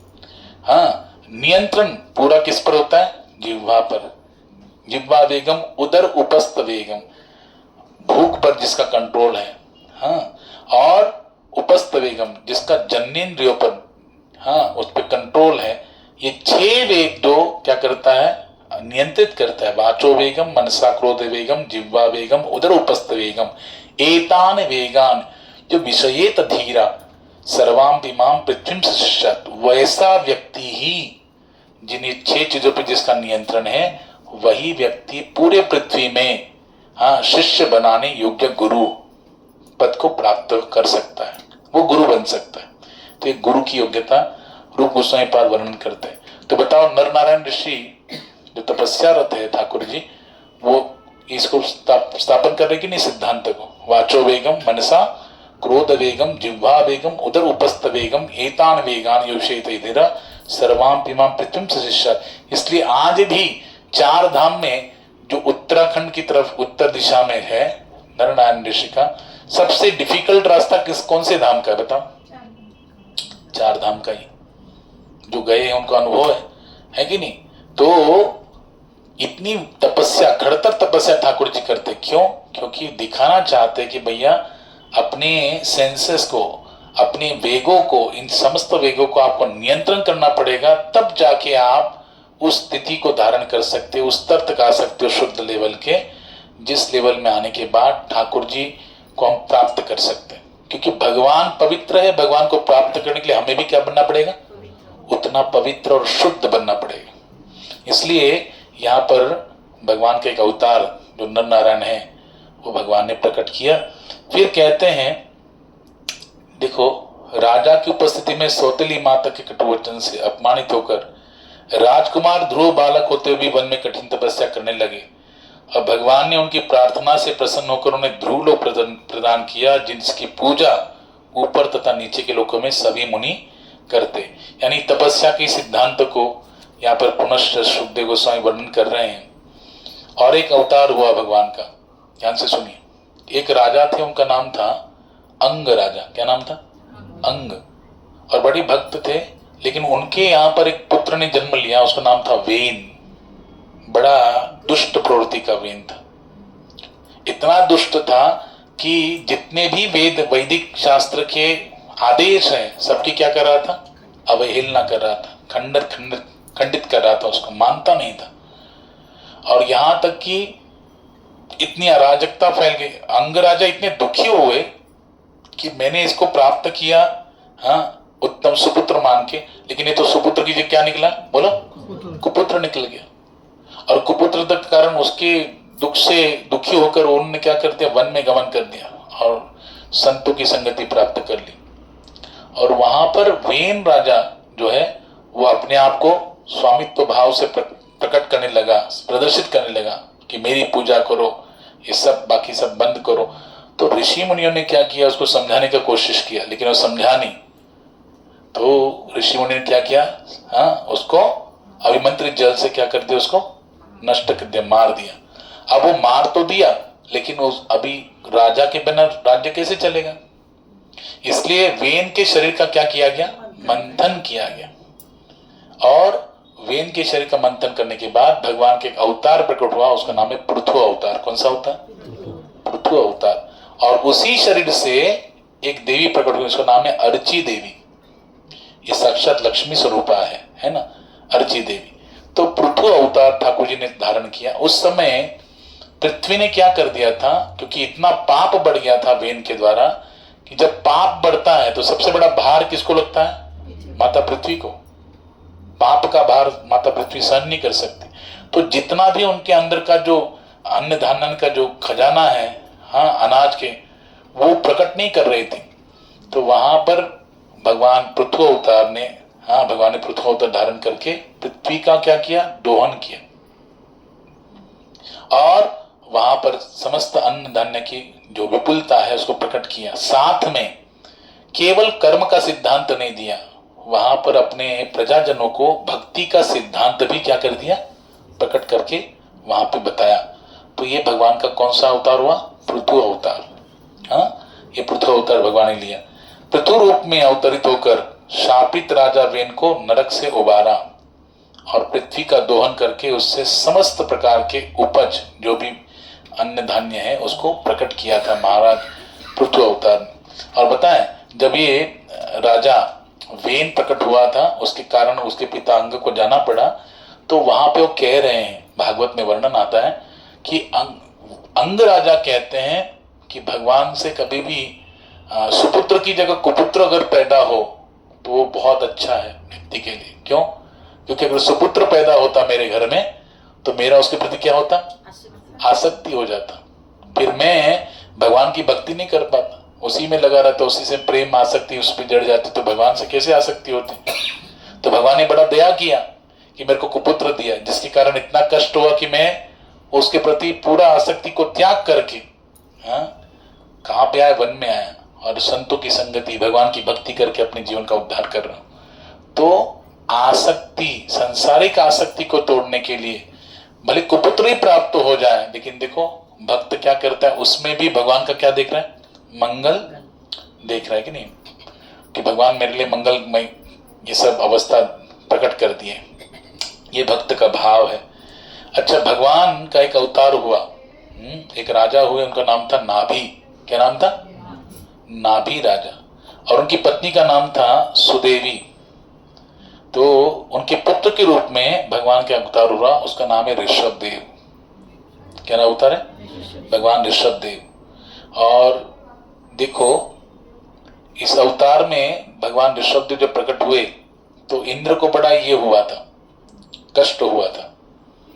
और इंद्र ने उनके राज्य में जो वर्षा थी वो बंद कर दी। तो भगवान ऋषभदेव बोले कोई फर्क नहीं पड़ता। भगवान ऋषभदेव ने स्वयं अपने योग बल से क्या किया, वर्षा को स्थापित किया, उनके राज्य में वर्षा होने लगी। तो वो बड़ा वो क्या हो गए, कष्ट हो गया, इंद्र को बड़ी लज्जा हुई, हाँ, कि मैंने कितना बड़ा अपराध कर दिया भगवान के चरणों में। और इंद्र ने अपनी पुत्री जयंती भगवान ऋषभदेव को समर्पित की। और ऋषभदेव भगवान का विवाह किससे हुआ, जयंती से। उसके द्वारा जो 100 पुत्र प्रकट हुए, इनके राजधानी का नाम था ब्रह्मावर्त। क्या नाम था, ब्रह्मावर्त। उन 100 पुत्रों में से सबसे बड़े पुत्र का नाम क्या है बोलो, भरत महाराज। और इन्हीं को क्या करते थे ऋषभदेव भगवान ने, हर समय समय पर अपने समस्त पुत्रों को क्या करते थे, उपदेश करते थे। और उन्हीं के उपदेशों का ये परिणाम था, आगे चल के विरक्ति अवस्था धारण कर लिए, अपनी परम गति को धारण किए। उसके उपरांत कह रहे हैं कि उन्हीं की उपदेश को धारण करके उनमें से जो 100 पुत्र थे, उनमें से जो 9 पुत्र है वो क्या हो गए, विरक्त महात्मा हो गए। उन्हीं का नाम है नव योगेश्वर। क्या नाम हो गए, नव योगेश्वर। भागवतम के 11वें स्कंद में उनका पूरा वर्णन है, उनकी लीला, उनके द्वारा दिए गए उपदेशों का वर्णन 11वें स्कंद में शुद्धदेव गोस्वामी प्रकट करते। और सबसे बड़े पुत्र जो भरत है वो भी क्या हो गए, हाँ, राज्य कारभार अपने पुत्र को देकर वो भी विरक्त हुए, गंडकी क्षेत्र में जाके तपस्या किए, लेकिन हिरण के बच्चे में मोहित हो गए तो उनको अगला जन्म हिरण का मिल गया। फिर पुनः अंगिरस गोत्र, ब्राह्मण गोत्र में प्रकट हुए और फिर जड़ भरत के नाम से प्रख्यात हुए। रघुगन राजा को दिव्य उपदेश देकर उनको परम गति प्राप्त करा दी। तो ये भगवान का कौन सा अवतार है बोलो, ऋषभदेव, जिसमें उन्होंने दिखा दिया कि एक पिता को किस प्रकार से अपने पुत्रों को, हाँ, अपने संततियों को, संतानों को गाइडेंस करना चाहिए। आजकल के माता पिता क्या चाहते कि मेरा बेटा क्या बने, इंजीनियर बने, डॉक्टर बने, वकील बने, बड़े बड़े पोस्ट में जाए, सीए बने, बहुत पैसा अर्जन करे, बहुत यश अर्जन करे, बहुत कीर्ति अर्जन करे, हाँ, समाज में उसका प्रतिष्ठा हो, है ना, उसके द्वारा हमारा भी प्रतिष्ठा हो। लेकिन आज के माता पिता केवल उतना ही चाहते हैं, एजुकेशनली वो आगे बढ़े। आध्यात्मिक रूप से कोई आगे बढ़ना चाहता है, बढ़ाना चाहते हैं? नहीं। बहुत कम ऐसे माता पिता जो स्वयं भक्त हो, वो चाहते कि मेरा पुत्र भी क्या बने बोलो, भक्त बने। वो एजुकेशन भी प्राप्त करे, भौतिक एजुकेशन भी प्राप्त करे, अच्छा भक्त बने, अच्छा डॉक्टर बने, इंजीनियर बने, जो भी बने, लेकिन साथ ही साथ, हाँ, वो तो एक तो शारीरिक उपाधि हो गई ना, हाँ, ये शारीरिक उपाधि है, वकील बनना, डॉक्टर बनना, ये तो शरीर के लिए जरूरी है, संसारिक सुख सुविधाओं के लिए जरूरी है। लेकिन आत्मा की मुक्ति के लिए, आत्मा के उद्धार के लिए क्या जरूरी है, हरि भक्ति, है ना। वो हरि भक्ति का संस्कार कौन देगा बच्चों को, माता पिता ही तो देंगे। इसलिए माता पिता का उत्तरदायित्व है कि बच्चों को भौतिक शिक्षा के साथ साथ आध्यात्मिक शिक्षा भी देना चाहिए।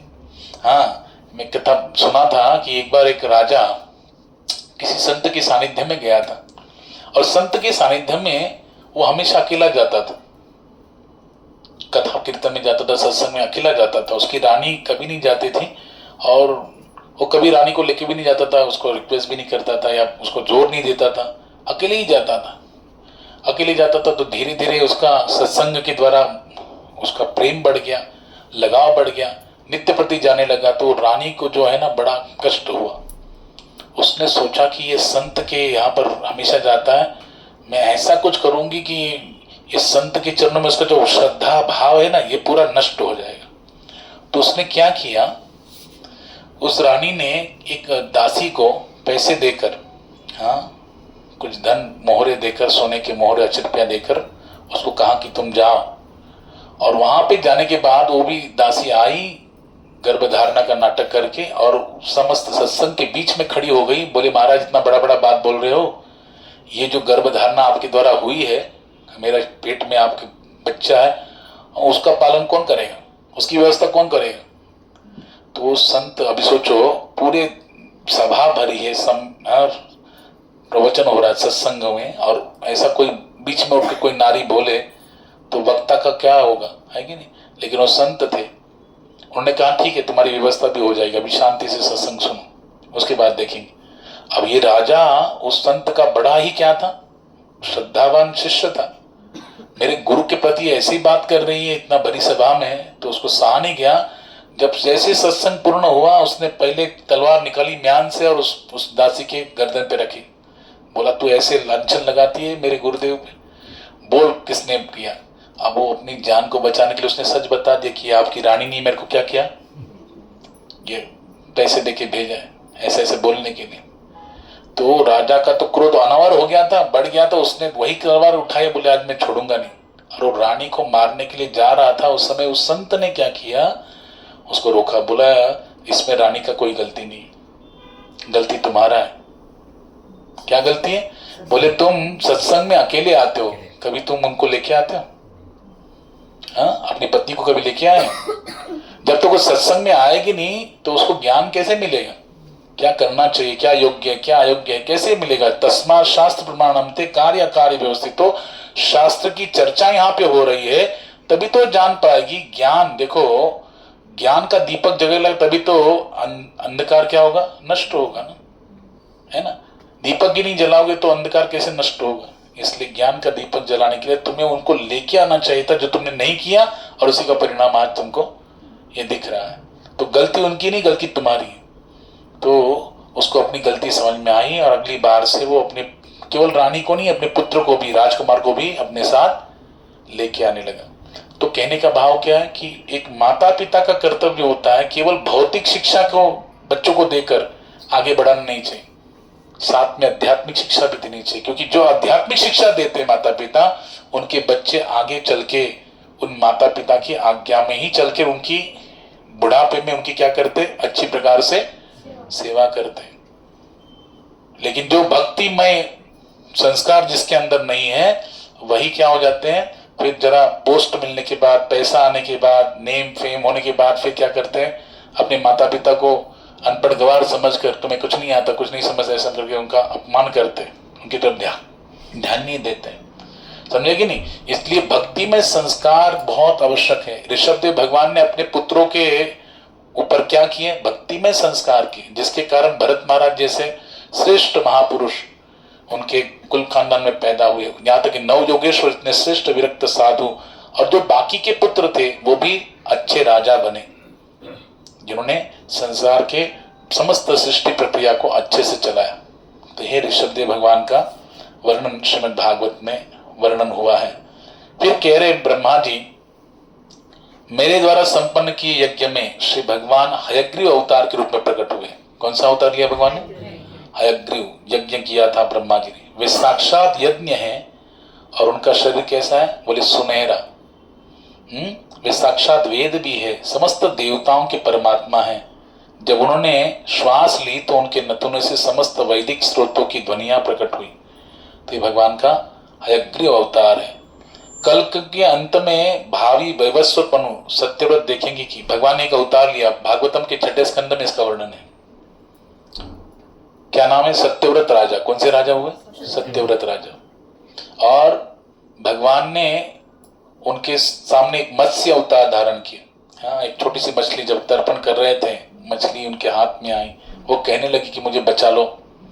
हाँ, फिर उन्होंने अपने कुंड जो लाया था उन्होंने कमंडल, उसमें डाल दिया, उसमें भी बढ़ गई उसका साइज। फिर बोलती मेरे को यहाँ से बचा लो, मुझे असहनीय हो रहा है। फिर उसने छोटे से कुंड में उनको डाला, वहां पर भी बढ़ गई। सरोवर में डाला, उसका साइज बढ़ गया। तो वो देखने लगी कि ये तो विलक्षण मछली है। जब उनको पूरा पूछा, फिर उसने प्रकट किया कि मैं अमस्य अवतार के रूप में ठाकुर जी ने उनको दर्शन दिया और कहा कि आज से 7वें दिन क्या होगा? प्रलय आएगा, सारी पृथ्वी जल में हो जाएगी। हाँ, तब क्या करो, एक नौका, उस नौका में सारे जो बीज है, जड़ी बूटी जो बीज है अन्न के, उसको धारण करो। 70 उसमें सवार हो गए और फिर भगवान ने उनको उसी पृथ्वी का जो प्रलय हुआ उस समय भगवान ने मत्स्य अवतार धारण किया और कहा कि मेरा जो सिंह है उससे क्या करो, उस नौका की रस्सी को बांधो, तो मैं जितना प्रलय काल में तुम्हारे क्या करूंगा, तब तक तुम्हें भ्रमण कराऊंगा और उसके उपरांत फिर सृष्टि का प्राकट्य होगा, तब तुम ये सब बीज को रोपण करना और सृष्टि का कार्यभार आगे संभालना। तो ये सत्यव्रत राजा को भगवान ने क्या किया था? बोलो, मत्स्य अवतार का दर्शन कराया था। तो ये भगवान का मत्स्य अवतार है। आगे कहते हैं भगवान अपने मथनी की तरह उपयोग में लाने जा रहे मंदराचल पर्वत की धुरी भगवान ने एक अवतार लिया था, उसका नाम है कश्यप अवतार। कच्छप का रूप धारण की कब किया?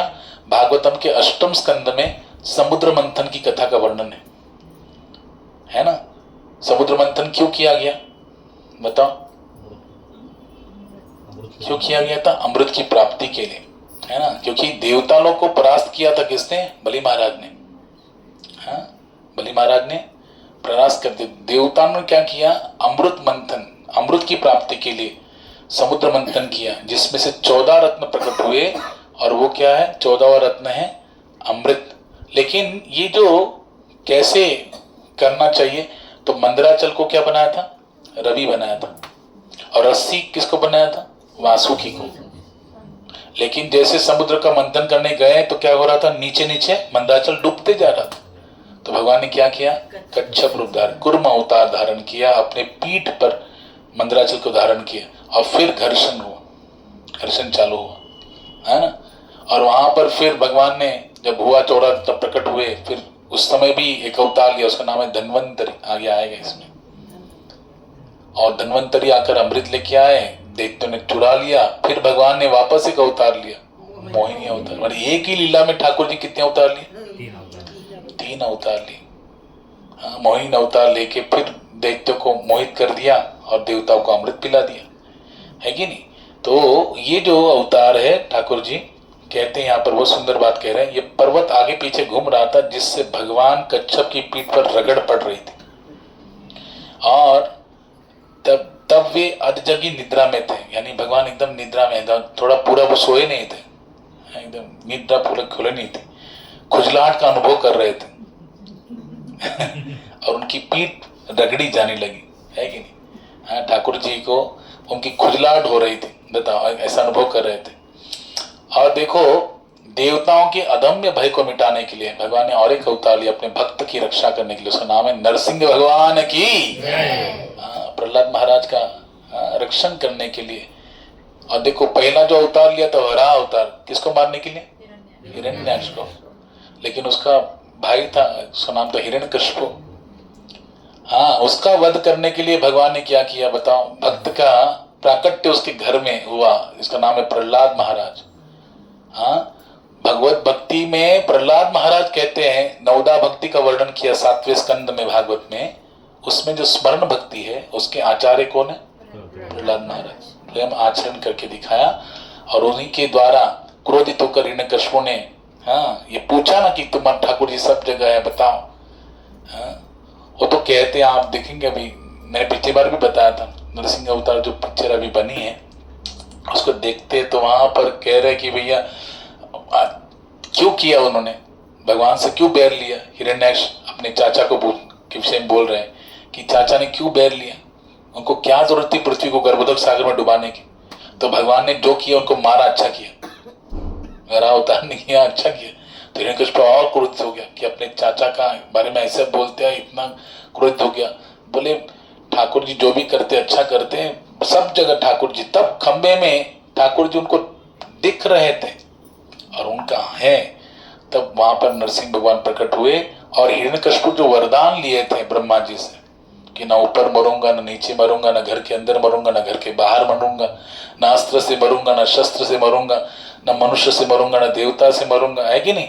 हाँ, 12 महीनों में किसी भी महीने में नहीं मरूंगा। बताओ, ठाकुर जी ने सारे उनके जो दिए थे वरदान, सारे वरदानों को पूरा करते उनका वध किया। तो ये भगवान का नरसिंह अवतार है। ये क्या है? भक्ति करने वाले भक्त के जीवन में जितने भी कष्ट आते हैं, अवरोध आते हैं, विघ्न आते हैं, उनको विनाश करने वाले कौन है? नरसिंह भगवान। बोल भक्ति विघ्न विनाशक श्री श्री लक्ष्मी नरसिंह देव भगवान की जय। हाँ, तो यहाँ पर कह रहे, उस समय उनकी भौएं क्रोध से भड़क रही थी, उनके दांत, उनके मुख भयावने लग रहे थे। अत्यंत बलशाली मगर के द्वारा नदी के भीतर पांव पकड़ लिए जाने पर भगवान ने एक अवतार लिया था।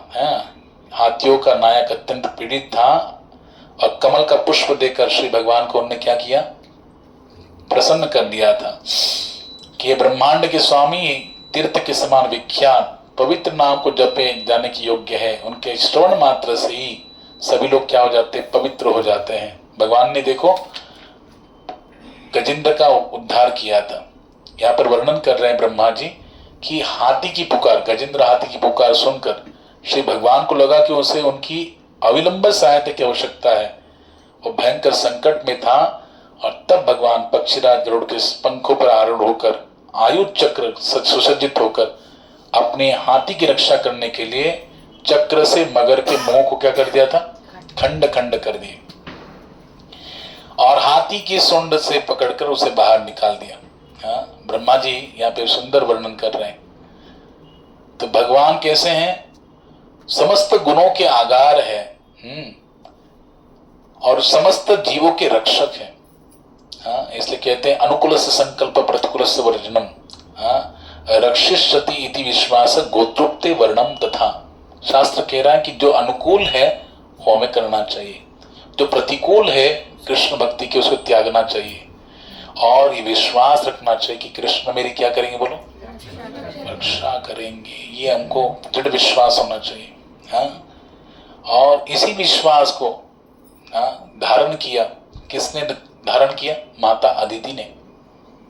जब देवताओं के जीवन में क्या आया, बोलो कष्ट आया, क्योंकि देवता लोग तो अमृत मंथन, समुद्र मंथन किए, अमृत प्राप्त किए, बलशाली हो गए, दैत्यों को मार दिया। लेकिन शुक्राचार्य ने क्या किया था, उनके पास एक विद्या है मृत संजीवनी विद्या, उसके द्वारा समस्त देवताओं को, दैत्यों को पुनश्च जीवित कर दिया बलि महाराज आदि। और फिर बलि महाराज को कहा कि तुम क्या करो, अभी ब्राह्मणों की सेवा का व्रत ले लो। हम बलि महाराज यज्ञ कर रहे हैं, ब्राह्मणों की सेवा कर रहे हैं और ब्राह्मण लोग इतने खुश हो गए बलि महाराज की सेवा से, दिव्य रत्नमय तेजोमय रथ दिया, बोले इस पे सवार होकर आप स्वर्ग पे आक्रमण करोगे, इंद्र भी आपसे जीत नहीं पाएगा, परास्त हो जाएगा। बलि महाराज को वही चाहिए था। शुक्राचार्य कहे कि जाओ आक्रमण करो। इंद्र और सारे देवता भाग गए। भागने के बाद बेटे लोग भटक रहे तो किसका दुख होगा सबसे ज्यादा, माँ को। तो देवताओं की माँ का नाम क्या है, अदिति। बताओ, एक ही पिता है, हाँ एक ही पिता है, दैत्यों का भी और देवताओं का। उनका नाम है कश्यप। क्या नाम है, कश्यप ऋषि। कश्यप ऋषि की पत्नी है दिति और कश्यप ऋषि की पत्नी है अदिति। लेकिन कैसा है देखो, एक ही पिता है लेकिन एक भार्या से सारे असुर प्रकट होते हैं, एक भार्या से सारे देवता प्रकट होते हैं। तो जब देवताओं पर ऐसी अवस्था आई, विकट अवस्था, तो माता अदिति को बड़ा कष्ट हुआ और उनकी नैराश्य को देखकर फिर कश्यप ऋषि ने उनको एक व्रत बताया कि आप ये व्रत करो जो फाल्गुन मास में आता है। कौन से मास में, फाल्गुन मास में। उसका नाम है पयो व्रत। क्या नाम है, 12 दिन का व्रत है। पय यानी दुग्ध, दुग्ध पान करके भगवान श्रीमन नारायण की आप आराधना कीजिए और इस आराधना से ठाकुर जी प्रसन्न होंगे, फिर आपको इच्छित वर प्रदान करेंगे। और ऐसे किया, उनकी साधना से भगवान प्रसन्न हुए और उनके घर में स्वयं पुत्र रूप में अवतरित हुए। वही है वामन भगवान की जय। और वामन भगवान के रूप में अवतरित होकर बलि महाराज के यहाँ पे जाके हम जानते हैं कि उन्होंने भिक्षा मांगी 3 पग भूमि की, और उसमें बलि महाराज ने जो संकल्प पूरा किया, वैसे ही भगवान ने 2 पग में ही समस्त लोकों को, 14 लोकों को नाप लिया। बलि महाराज को अपनी भक्ति भाव से भगवान के तीसरे चरण को अपने मस्तक पे धारण करके ठाकुर को अपने अधीनस्थ कर लिया। अब बलि महाराज को भगवान ने कितना कृपा किया, बोलो, सूतल लोक का राज्य प्रदान किया, जो देवताओं को भी दुर्लभ है। तो ये भगवान का अवतार है, वामन अवतार। आगे ब्रह्मा जी वर्णन कर रहे हैं कि अपने सिर पर भगवान के चरण कमलों को प्रक्षालित करने वाले, जल को धारण करने वाले बलि महाराज ने, देखो बलि महाराज के विषय में कितना सुंदर बात बोलते हैं ब्रह्मा जी, कि उन्होंने ये नहीं सोचा कि मेरे गुरुदेव क्या सोच रहे हैं, मेरे दुर्गे की आज्ञा का मैं क्या उल्लंघन कर रहा हूं। शुक्राचार्य सीधा सीधा बोल रहे हैं कि ये कौन है, विष्णु है, छलिया है, तुमको छल लेगा, सारा ऐश्वर्य छीन लेगा, मत उसको कुछ भी दान करो। लेकिन बलि महाराज पीछे हटेंगे, जानते हुए भी, गुरुदेव के द्वारा पूरा ज्ञान होने के बाद भी बलि महाराज बोलते नहीं, अगर ये ब्राह्मण है तो मुझे विश्वास है कि 3 पग भूमि से ज्यादा लेगा नहीं। हाँ, क्योंकि भगवान ऐसे दिखा भी रहे थे, आएगा अष्टम स्कंद में, भगवान ऐसे दिखा रहे थे बलि महाराज को। हाँ, बड़ा संतोषी ब्राह्मण हूँ। बलि महाराज बहुत सारा ऑफर करते हैं कि भाई तुमको धन चाहिए तो मैं धन दे दूंगा, तुमको महल चाहिए महल दूंगा, तुम्हारा शादी नहीं हुआ तो शादी भी करा दूंगा।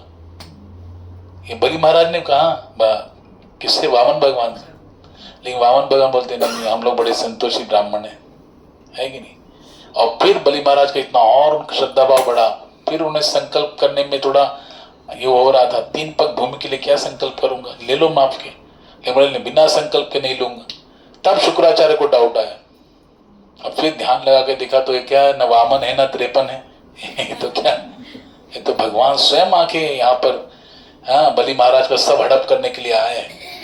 और उस समय फिर शुक्राचार्य ने समझाया, लेकिन बलि महाराज माने नहीं, तो श्राप दे दिया, जाओ श्री विहीन हो जाओ, मेरा श्राप है, जितना कमाया ना सब गमा दोगे। मतलब कोई बात नहीं।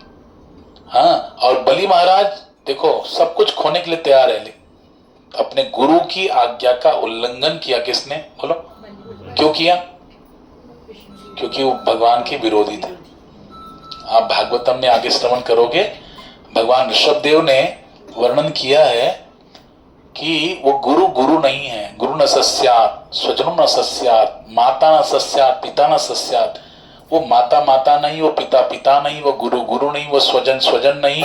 हाँ, जो अपने आश्रित को क्या करते हैं, भगवान की भक्ति से दूर करते हैं, जो विरोध करते हैं। माता भी विरोध कर रही बच्चे को मत भक्ति करो, पिता भी विरोध कर रहा है, गुरु कह रहा है हाँ भगवान की भक्ति से विरोध कर रहा है, तो उसको त्यागने के लिए कहा गया। ऋषभदेव भगवान क्या कहते हैं, उसको त्यागना चाहिए। तो वही बलि महाराज ने किया कि नहीं, शुक्राचार्य को त्याग दिया। प्रहलाद महाराज ने अपने पिता को त्याग दिया। भरत महाराज ने, भरत जो है रामायण के, उन्होंने किसको बात को त्याग दिया? कई की माँ की बात को त्याग दिया, है ना। गुरु तजी कौन? बलि महाराज। तो यहाँ पर जहां पर जो भगवान के बीच में आ रहा है भक्ति के, अनुकूल से संकल्प प्रतिकूल से वर्जनम, हमें सीखना चाहिए। तो यहाँ पर भगवान का जो अवतार हुआ बलि महाराज के, यहाँ पर भगवान आए वामन के रूप में। और आपको मालूम है, आगे तो आएगा, इसमें वर्णन आएगा, अभी मैं तो थोड़ा संक्षिप्त में बता रहा हूं, क्योंकि ये संक्षिप्त रूप में ही द्वितीय स्कंद में बताया गया है कौन से अवतारों की गाथा भागवत में वर्णन है, जिसका विशद वर्णन हर एक स्कंद में आने वाले प्रत्येक स्कंद में उसका वर्णन होगा विशद रूप से। तो अभी ये जो कार्तिक मास है, जो हम लोग आज से प्रारंभ हो रहा है, इसमें भगवान जो कृष्ण है, जो भगवान ने कृष्ण अवतार लिया, उस कृष्ण अवतार में दिवाली के समय ठाकुर जी माता देवहूत यशोदा जो है वो दधि मंथन करते हुए ठाकुर जी की लीला का गायन कर दे। काया वाचा मन से माता यशोदा ठाकुर जी को समर्पित होकर उनकी सेवा में रत थी। हाँ, और उस समय जब कोई डिवोटी, कोई भक्त काया वाचा मन को समर्पित करके भगवान का चिंतन में रत होता है, तो ठाकुर जी कहाँ उससे दूर रह सकते। भगवान भी तुरंत उठ गए, माता की गोद में आके दुग्धपान करने लगे। और अकस्मात ठाकुर जी को क्या इच्छा हुई, पूछते कि बताओ मैया, सबसे इंपॉर्टेंट आपके लिए कौन है, सबसे महत्वपूर्ण? तो भगवान कहते हैं, माता यशोदा कहती कि सबसे महत्वपूर्ण, सबसे प्रिय तो मुझे तुम हो, तुमसे प्रिय और मुझे कोई है नहीं। और उसी समय जैसे देखा कि जो किचन में जो चूल्हे पर दूध रखा था वो बन रहा है, तो भगवान को रखा नीचे और भाग गई माता भी। तो भगवान को क्या आया? बोला क्रोध आया, कितना झूठ बोल रही है। गुस्सा आया ठाकुर जी, और ठाकुर जी ने क्या किया, वो जो मटकी थी उसको ही फोड़ दिया, दही इतर बितर कर दिया। और फिर ठाकुर जी सोचने लगे कि अभी मुझे दंड देगी, तो जाके दूसरे कक्ष में एक उखल पे चढ़कर मटकी से मक्खन निकाल के खा रहे हैं, बंदर को खिला रहे। माता यशोदा ने जब देखा तो माता ने सोचा कि इसका उद्दंड बढ़ रहा है, इसको दंड देना पड़ेगा। और वहां जब छड़ी लेके पीछे दौड़ती है, भगवान संकेत पाकर गोकुल की गलियों में दौड़ते हैं। माता यशोदा 80 साल की आयु है, इतनी बूढ़ी मैया है, और कृष्ण भाग रहे। कृष्ण को कौन पकड़ सकता है? तो मैया तो एकदम थक गई, हार गई। आखिर में कृष्ण को मैया कहती कि मैं हार गई लाला। फिर भगवान कहते हैं अगर हार गई तो छड़ी क्यों रखी है, तो छड़ी को छोड़ो। छड़ी छोड़ दिया, ठाकुर जी पास में आए, मैया ने पकड़ लिया और फिर बांध दिया उखल से। अब उखल से बांध के मैया तो चली गई, लेकिन भगवान देखो हर क्रिया, आप ध्यान से सुनिए, अगर हम भगवान के हर लीला को ध्यान से सुनेंगे तो उसके पीछे बहुत रहस्यमय कारण है। भगवान कुछ भी करते हैं बिना कारण के नहीं करते, उनके हर क्रिया के पीछे कुछ ना कुछ लीला होती है। वो किसी न किसी का उद्धार करना चाहते हैं, या कुछ ना कुछ तो ऐसी चीजें हैं जिससे किसी न किसी का क्या बेड़ा पार हो जाए, मुक्ति मिल जाए। तो देखो नारद जी का वचन है, नारद जी का शाप लगा कुबेर के 2 पुत्रों को, मणिग्रीव और नलकुबर को। क्या गिलगा कि भैया तुम ऐसी अवस्था में, वस्त्रहीन अवस्था में जल क्रीड़ा कर रहे हो, जाओ तुम क्या बन जाओ, पेड़ बन जाओ, वृक्ष बन जाओ। बताओ वृक्ष भी बने तो कौन किसके आंगन में बने, नंद बाबा के आंगन में बने, यमलार्जुन वृक्ष।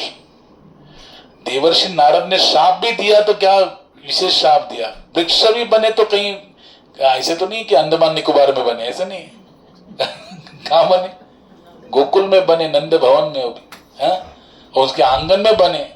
और भगवान देखो उद्धार करेंगे ठाकुर जी तुम्हारा, ये नारद जी का वचन था। भगवान ने उसको सत्य करने के लिए किया कि नहीं लीला, ये लीला करके भगवान ने उनका उद्धार किया। इसीलिए भगवान का नाम क्या पड़ा, दामोदर। क्या नाम पड़ा, दामोदर। और ये लीला भगवान ने कार्तिक मास में संपन्न की, इसलिए इस पूर्ण महीने को, कार्तिक मास को ही राधा दामोदर कार्तिक मास के नाम से जाना जाने लगा। और इसमें विशेष करके ठाकुर जी की आराधना की जाती है दीपदान से। किससे, दीपदान से। भगवान को अत्यंत प्रेम भाव से, श्रद्धा पूर्वक ये जो दामोदर अष्टकम है इसको गायन करते हुए क्या करना है, भगवान को दीपदान, घी का दीपक सुबह या शाम को, सुबह शाम दिखाना है, केवल आरती करनी है ठाकुर जी का गुणगान करते हुए। ये जो है सत्यव्रत मुनि ने, ये जो महात्म्य है दामोदर अष्टकम जो है, सत्यव्रत मुनि करके थे जिन्होंने नारद जी को और शौनक ऋषि को एक सुनाया था, और कृष्ण द्वैपायन व्यास मुनि ने इसको पद्म पुराण में रचित किया, रचना किया है ये दामोदर अष्टकम को। इसलिए विशेष करके कार्तिक मास में, ये चतुर्मास का चौथा महीना आज से प्रारंभ हुआ, जिसमें उड़द की दाल खाना क्या है, पूर्णतः वर्जित है। चाहे आप फिर बोलोगे नहीं इडली सांभर खा सकते क्या, डोसा खा सकते क्या, हम लोग वड़ा खा सकते क्या, है ना, मेंदू वड़ा खा सकते क्या, नहीं, क्योंकि उसमें क्या इस्तेमाल होते हैं, उड़द की दाल जिसमें इस्तेमाल होती है वो पदार्थ हमें क्या करना चाहिए, एक महीना त्याग करना चाहिए। पहले महीने में हरी पत्तीदार सब्जियां, दूसरे महीने में दही, तीसरे महीने में दूध, और चौथे महीने उड़द की दाल। तो आज से हमको ये जो उड़द की दाल इसको वर्जित करना है। रोज अपने घरों में ठाकुर जी के सन्मुख घी का दीपक जो है उससे भगवान की आरती करनी है और दामोदर अष्टकम का गायन करना है। तो आज देखो कितना बड़ा सौभाग्य है हम सभी का, और इस परिवार के जितने भी सदस्य उनका कितना बड़ा भाग्य है कि किसी ने ऐसा सोचा तो नहीं था, हमने कोई प्लानिंग भी नहीं किया था। ये बराबर भगवान कैसे योग, क्योंकि बिना भगवान के सर्व कारण कारणम कौन है, कृष्ण है। तो भगवान ही क्या करते हैं, ये सारा योग एकत्रित करके प्रकट कर देते, प्रदर्शित कर देते हैं। ये आया जीवन में कि हम लोग देखो फर्स्ट दिन है कार्तिक मास का, और वो भी आज का भागवतम का जो कथा है उसको श्रवण करने का लाभ, और अभी दीपदान होगा। तो ये भगवान भक्तों की संगति में, वैष्णव संगति में हम अभी दीपदान करेंगे, कितना बड़ा हम पुण्य का संचय हमारे पास होगा। और याद रखना भगवान ने गीता में कहा है पुण्य की आवश्यकता क्यों है, पुण्य की आवश्यकता क्यों है, क्योंकि बिना पुण्य के कोई भी भजन्ते माम दृढ़व्रता, बिना पुण्य के येषाम त्वन्तगतं पापम जनानां पुण्य कर्मणाम ते द्वंद्व मोह निर्मुक्ता भजन्ते माम दृढ़व्रता। जब तक पुण्य का बल नहीं बढ़ेगा तब तक मोह का द्वंद्व से हम लोग निर्मुक्त नहीं हो पाएंगे, और जब तक उससे मुक्त नहीं होंगे तो भगवान का भजन भी दृढ़ता से नहीं कर पाएंगे। अगर हम चाहते हैं भगवान का भजन दृढ़ता से करने के लिए, दृढ़ संकल्प युक्त होकर, तो हमको क्या करना पड़ेगा, अपने पुण्य का बल बढ़ाना पड़ेगा। इसलिए भागवतम को श्रवण करना, कथा को श्रवण करना, ये सर्वश्रेष्ठ पुण्य है, वो भी चतुर्मास में, वो भी निश्चित। आज कार्तिक मास प्रारंभ हो, कार्तिक मास में तो विशेष करके इसको बोलते ऊर्जा व्रत, एक नाम है इसका, क्या नाम है, ऊर्जा व्रत। हाँ, तो ठाकुर जी कितने प्रसन्न होते हैं इस मास में। अगर कोई दीप दान करता है, कथा श्रवण करता है, जितना भी नियम सेवा धारण करता है, उससे बहुत भगवान प्रसन्न होते हैं, विशेष अनुकंपा भगवान की होती है। तो मेरी इतनी प्रार्थना है आप सबके चरणों में कि भाई आप आज का पहले दिन से लेकर आखिरी 4 नवंबर तक नित्य प्रति भगवान का क्या करो, दीपदान तो एटलीस्ट किया करो। नाम भजन जितना अधिक से अधिक कर सकते हैं उतना किया करो। कथा कीर्तन सत्संग में जरूर उपस्थित रहो, उसको श्रवण करो, गीता भागवत का अध्ययन करो, धाम की यात्रा करो, पवित्र नदियों में स्नान करो, एकादशी का पालन करो, परोपकार करो, सेवा प्रवृत्ति को बढ़ाओ। ये करने से भगवान की अनुकंपा प्राप्त होगी और हमारी भक्ति में क्या हो जाएगी, पवित्र प्रगति हो जाएगी, है ना। और ये हमको अनुभव होने लगेगा। ध्यान से सुनना, तपस्या करना कितना जरूरी, आज्ञा का पालन बहुत जरूरी है। ये शास्त्र आज्ञा की नहीं, ठाकुर जी की आज्ञा। आज्ञा पालन की कितनी महिमा है। एक गुरु थे उनके यहाँ पर, जो सांदीपनी गुरु है, सांदीपनी मुनि, ये बचपन में एक गुरुकुल में पढ़ते थे और उनके गुरुदेव के प्रति उनका समर्पण कितना था कि गुरु ने जो आज्ञा किया तुरंत वो कंप्लीट कर देते थे, तुरंत पालन करते थे। और गुरु ने एक बार क्या किया, उनका टेस्ट लेने की कोशिश किया। बोले कि कुछ उनके जो शिष्य थे वो बाहर गए थे किसी कार्यवश, और जैसे देखा उस समय जो सांदीपनी ऋषि थे वो तो उनके आश्रम में थे, लेकिन बाकी के सारे शिष्य चले गए थे किसी कार्य से। जैसे देखा कि दूर से सारे शिष्य आ रहे हैं, तो उनके गुरुदेव के छोटे सा बालक था, तो उनको जैसे देखा सारे शिष्य आ रहे दूर से, तो उन्होंने सांदीपनी को कहा कि जरा इसको, मेरे बेटे को उठाओ और कुएं में फेंक दो। आश्रम में कुआं था, पूरा भरा हुआ था, उसको फेंक दिया। और सब शिष्यों ने देख लिया, तो ज्यादा पानी तो ऊपर आ रहा था ना, कुएं का इतना पानी भरा हुआ था, तो तुरंत जंप लगा के बाकी के शिष्यों ने उसको बचा लिया, गुरुदेव के पुत्र को, और इसको बहुत पीटा। किसको? सांदीपनी को। गुरुदेव के पुत्र को मारने के प्रयास करता है, बहुत पीटा। लेकिन अभी बताया किसने था ये? गुरुदेव ने बोला था डाल दो पुत्र को। अच्छा, वो पीट रहा है सारे शिष्य उसको, लेकिन वो सहन कर रहे, टॉलरेट कर रहे। बताया नहीं कि अरे गुरुदेव का आज्ञा था, मैं क्या अपनी मर्जी से थोड़ी डाला, ऐसे नहीं, कुछ नहीं बोले, सहन कर दिया। गुरुदेव का नाम भी नहीं लिया। अच्छा, गुरुदेव ने बोला अच्छा ठीक है, ये परीक्षा में पास हो गया। फिर कुछ समय बीता, फिर क्या हुआ, हाँ, अभी वो शिष्य किसी कारणवश बाहर गए, जैसे आ रहे थे उन्होंने कहा कि देखो ये झोपड़ी मेरी जला दो। क्या करो? झोपड़ी को जला दो। और जैसे उन्होंने गुरु का आज्ञा मिला, देखो तुरंत अग्नि लगा के झोपड़ी को लगा दिया जलाने। तो उस समय सारे शिष्यों ने देखा, बोले बचाओ बचाओ और जाओ, और पानी ला के सब बुझाया। फिर इसको बहुत पीटा, वापस पीटा।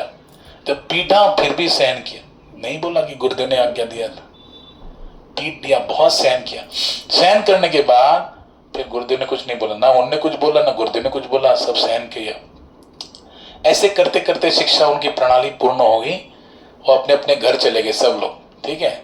जब गुरुदेव वृद्ध हो गए, अभी उनका जगत को छोड़ने का प्रयाण काल आया, तो उस गुरुदेव ने सब शिष्यों को बुलाया। तो किसी को बोला कि आपने मेरी बहुत सेवा किया है, तो किसी को अपने क्या कर दिया, माला दे दी, किसी को अपना बिड बैग दे दिया, किसी को अपने पवित्री दे दी, किसी को अपना आसन दे दिया, हाँ, किसी को अपना कमंडलू दे दिया। सबको अपनी वस्तुएं बांटने लगे। सबको तो बांट दिया, सांदीपनी को कुछ भी नहीं दिया। बोले तुमको मैं क्या दूं, हाँ, तुमको देने लायक मेरे पास कुछ भी नहीं है, क्योंकि तुम्हारी गुरु भक्ति के आगे मैं भी तुम्हें कुछ नहीं दे सकता हूँ। लेकिन मैं तुम्हें एक आशीर्वाद देता हूँ, वरदान देता हूँ कि तुम्हारी गुरु भक्ति तुमने जो किया है, मेरी आज्ञा का पालन किया है, कभी उसको तोड़ा नहीं, उल्लंघन नहीं किया, तो मैं प्रसन्न होकर तुम्हें वरदान देता हूँ कि भगवान स्वयं तुम्हारे क्या बनेंगे, शिष्य बनेंगे। क्या बनेंगे? त्रिलोकीनाथ तुम्हारे शिष्य बनेंगे।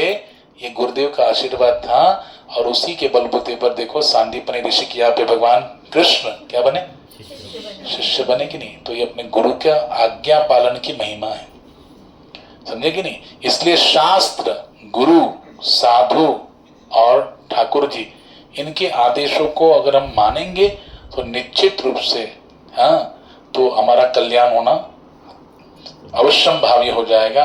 ठाकुर जी हमारा कल्याण करेंगे, मंगलमय भगवान है। इसलिए विशेष भगवान ये अवसर दे रहे कार्तिक मास में उनकी कृपा का भाजन बनने के लिए। तो निश्चित रूप से रोज दीपदान कीजिए, भजन कीजिए, प्रवृत्ति बढ़ाइए, भजन की प्रवृत्ति बढ़ाइए, सत्संग श्रवण कीजिए, जितना हो सके वैष्णव सेवा, धाम सेवा, हाँ, दीन दुखियों की सेवा करो। निश्चित रूप से अन्नदान करो, वस्त्र दान करो, जो भी आप कर सकते हो। इस महीने में आप जो करोगे आपको सब बेनिफिट मिलेगा। ठीक है। हरे कृष्ण कृष्ण कृष्ण हरे हरे, हरे राम राम राम हरे। सबसे बड़ा पुण्य तो भगवान के